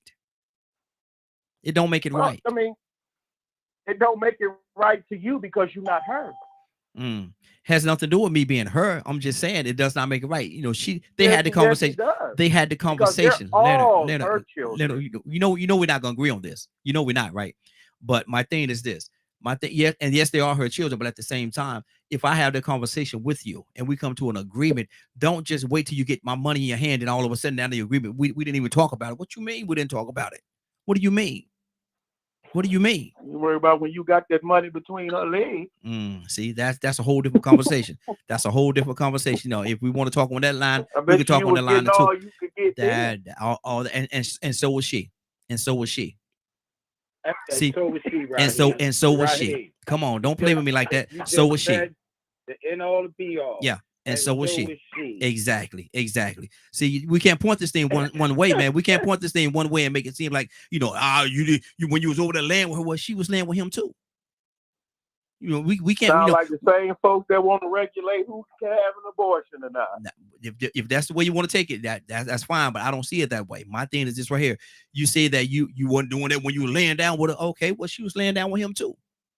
She was laying down with him too. So we can't point this thing one way and make it seem like it's a one-sided thing So he was getting Who getting wanna all be this right? and he did all this and he did all that and he wasn't doing it when he was laying down when he was enjoying himself. Well, was she enjoying herself too? Probably so. So who want to do right? What is right in this situation? What is right? Exactly. Hey, Raheem, I got a question. Yes, sir. I got a question. Mm-hmm. So who explains, you know what, in this whole thing, who explains to the child? Preach, Kirk. Who explains to the child why that kid didn't get that PlayStation? Exactly. Mm-hmm. Who's going to explain to that? Now, Yep. I understand full well what Leonard is saying. What Leonard is saying is, boy, you shouldn't have dipped your stick there anyway. Mm-hmm. You just shouldn't have done it. Now Mhm. you're going to pay the consequences for doing it. I get what Leonard is saying, but now I'm thinking about the child. Mm-hmm. Because when that child was Christmas, Yep. knowing that he told him, knowing that his mama told his daddy, knowing that his daddy is capable of getting him the things that he needs, because like you said, the things say that the daddy was very active. Yep. Right? Mm-hmm. Knowing all of these things, this kid wake up on Christmas and that PlayStation ain't there. Somebody's gonna be disappointed. Yeah. So somebody has to explain to that child why that PlayStation ain't there. Because if not, that child's gonna Kurt. harbor some resentment for the father. Hey, I'm Kurt. telling you that. That's a guarantee. Kurt, Daddy, why it'd be like this? Daddy, why'd you lie to me? You said you was gonna get me a PlayStation, Daddy. You ain't even get it. You ain't even get me the Bingo. PlayStation. Then you lied to me, Daddy. You lied to me. No, what do you mean, son? Wait a minute. What are you talking about? Now he's called. Now he's blindsided. He's blindsided. You said you were gonna get me a PlayStation, and you promised, Daddy, and you ain't even get it. You lied, Daddy. No, I didn't lie to you, son. Hold on, yo. Wait a minute. Hold on, son. Let me have a conversation with you. Let me speak to your mama. Because I'm not gonna say your mama lied. Let me speak to your mama for a minute. Let me speak to your mama. Now we gotta have. Now she and I gotta have that conversation. What is he talking about? Now I sent you the money. What is he talking about? He's telling me I lied to him. We could connect, and let me say it like this: to be continued. We'll continue this thing tomorrow. But right now, Bishop, you still on the line? Yeah, I'm here. Talk to me, Bishop. Tucson, Hey, coming to you man, next. I'm gonna tell you. I've already said what I said. And I like what Kirk just brought up. The resentment that the child may have. He was specific and he made his request. But the facility did the request. So what the mama gonna tell this particular child? It's gonna be a conversation. I asked my dad for a PlayStation. He didn't give me the PlayStation. Mm-hmm. He don't love me. Yep. Mama gonna say, yeah, you did ask for one. Mm-hmm. She ain't gonna say, well, I took the money and shared with your brothers or sisters. No. Yeah, you did ask for one.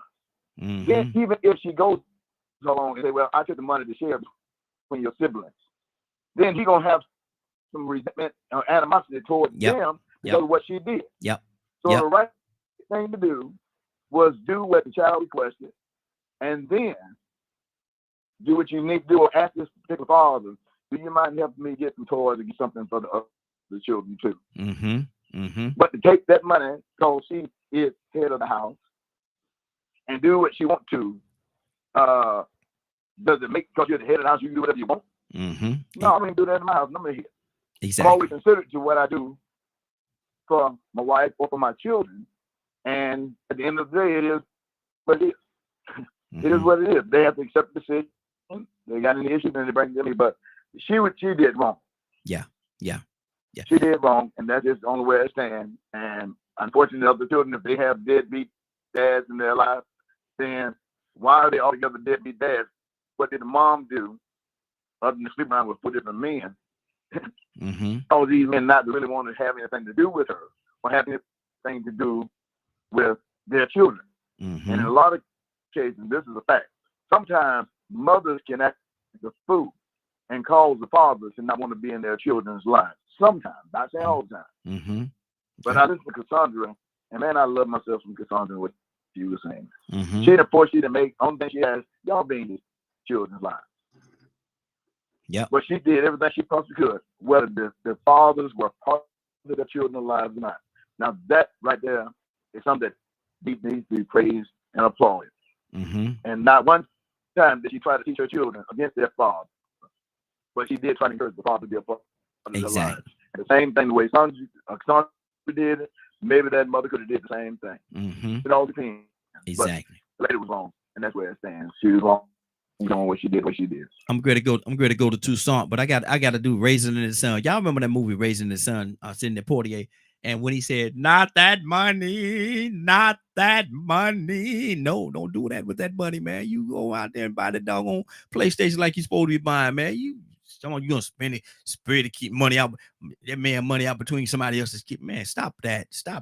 Please stop that. Toussaint, talk to me, brother.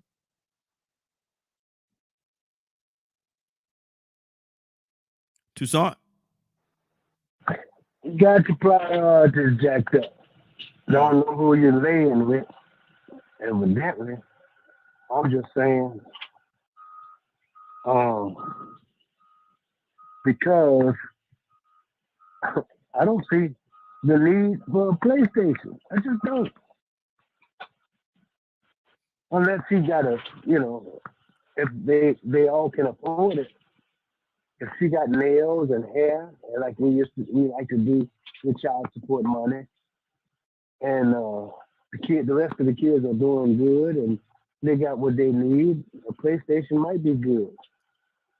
But if the rest of the kids and your kid, when you're not awake, are hungry, the last thing they need is the PlayStation. I'm just saying. I know that's your child, you want the foreign thing, but get custody of them. How about that? That's a remedy. But if just because you're not in the home, you're gonna cause confusion in the home, that ain't right either. Was she wrong? Yeah. But maybe she made it to make a decision on, okay, I need all my kids to just be happy for just a little while. Instead of fussing and fighting about your daddy, you ain't seen your daddy been in jail since you born. Kids do that, Your daddy ain't no good. You don't even know who your daddy is. Kids have those conversations, right? When has it turned? When did it turn wrong to do the right thing?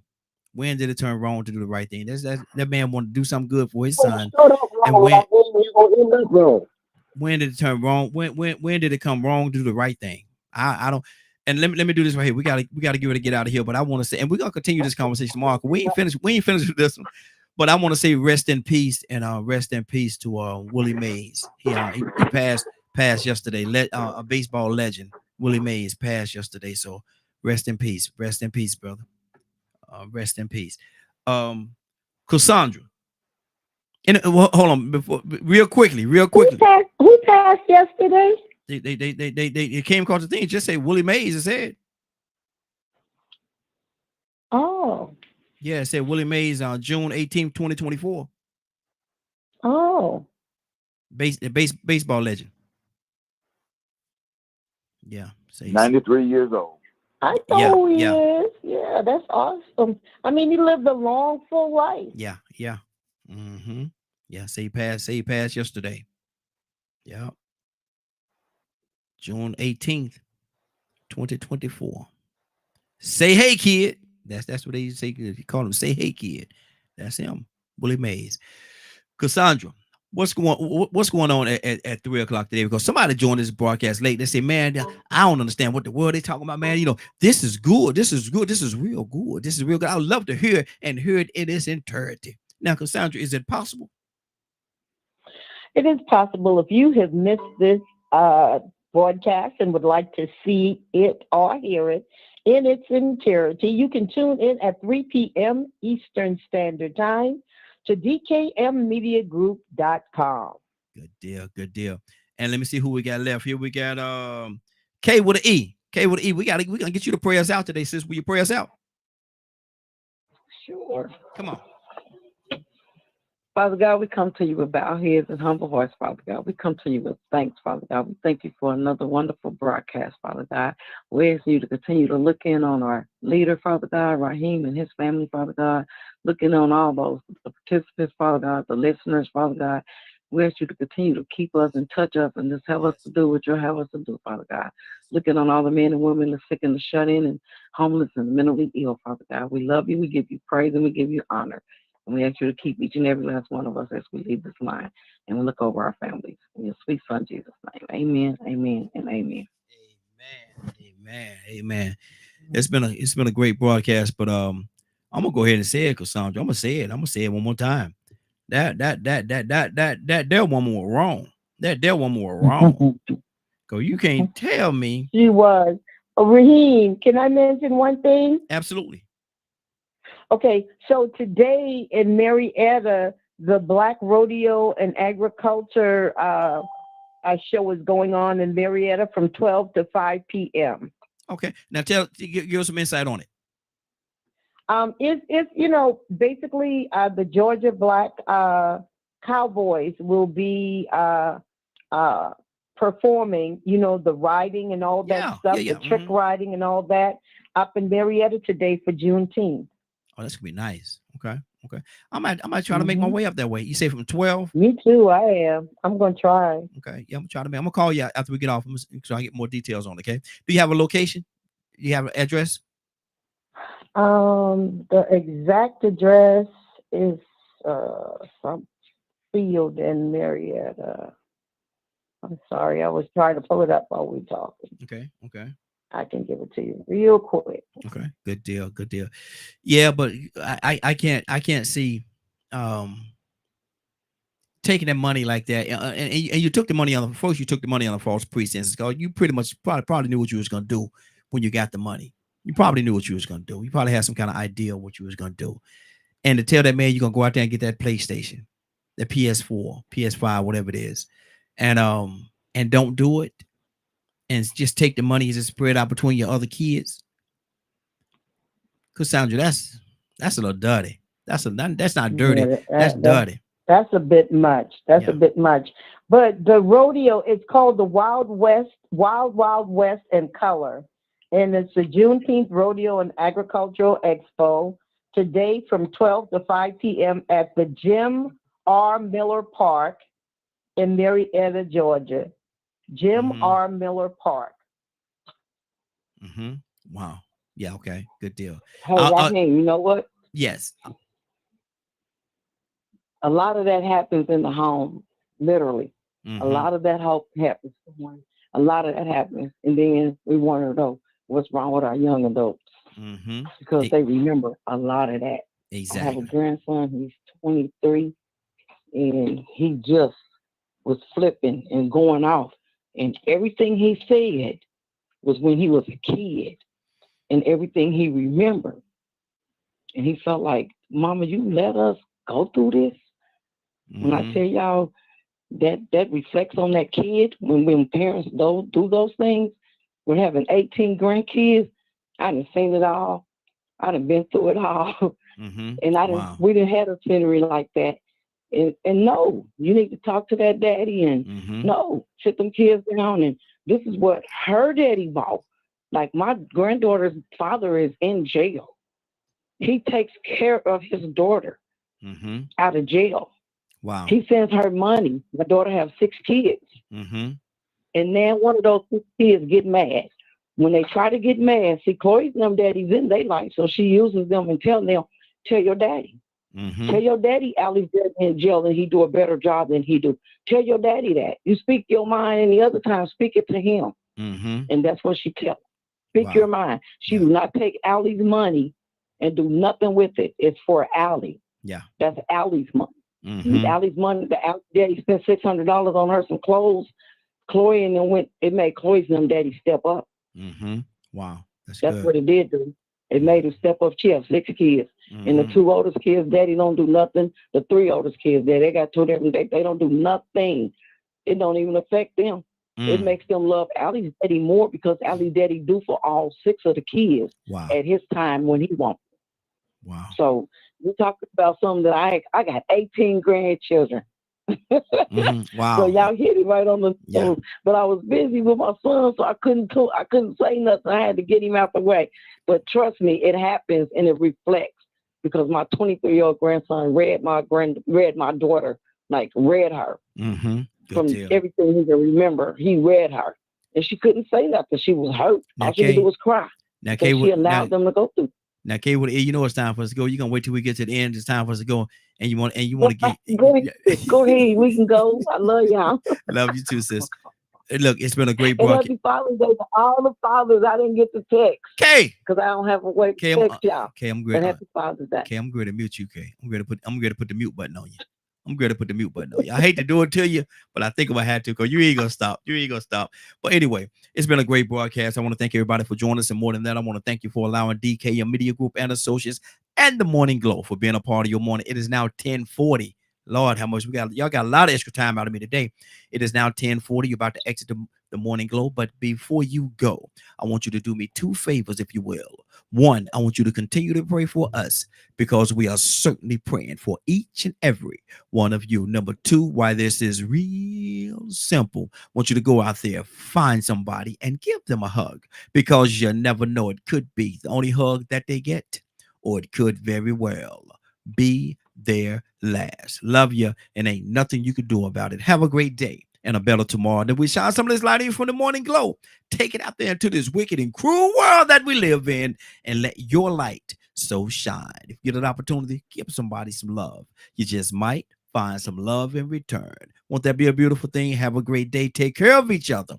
And please, please, please be blessed. Give somebody some love and truth. They would appreciate it, and I'm sure that you will as well. Have a great day. Talk to you tomorrow morning if God says the same. Have a great day, y'all. Love you.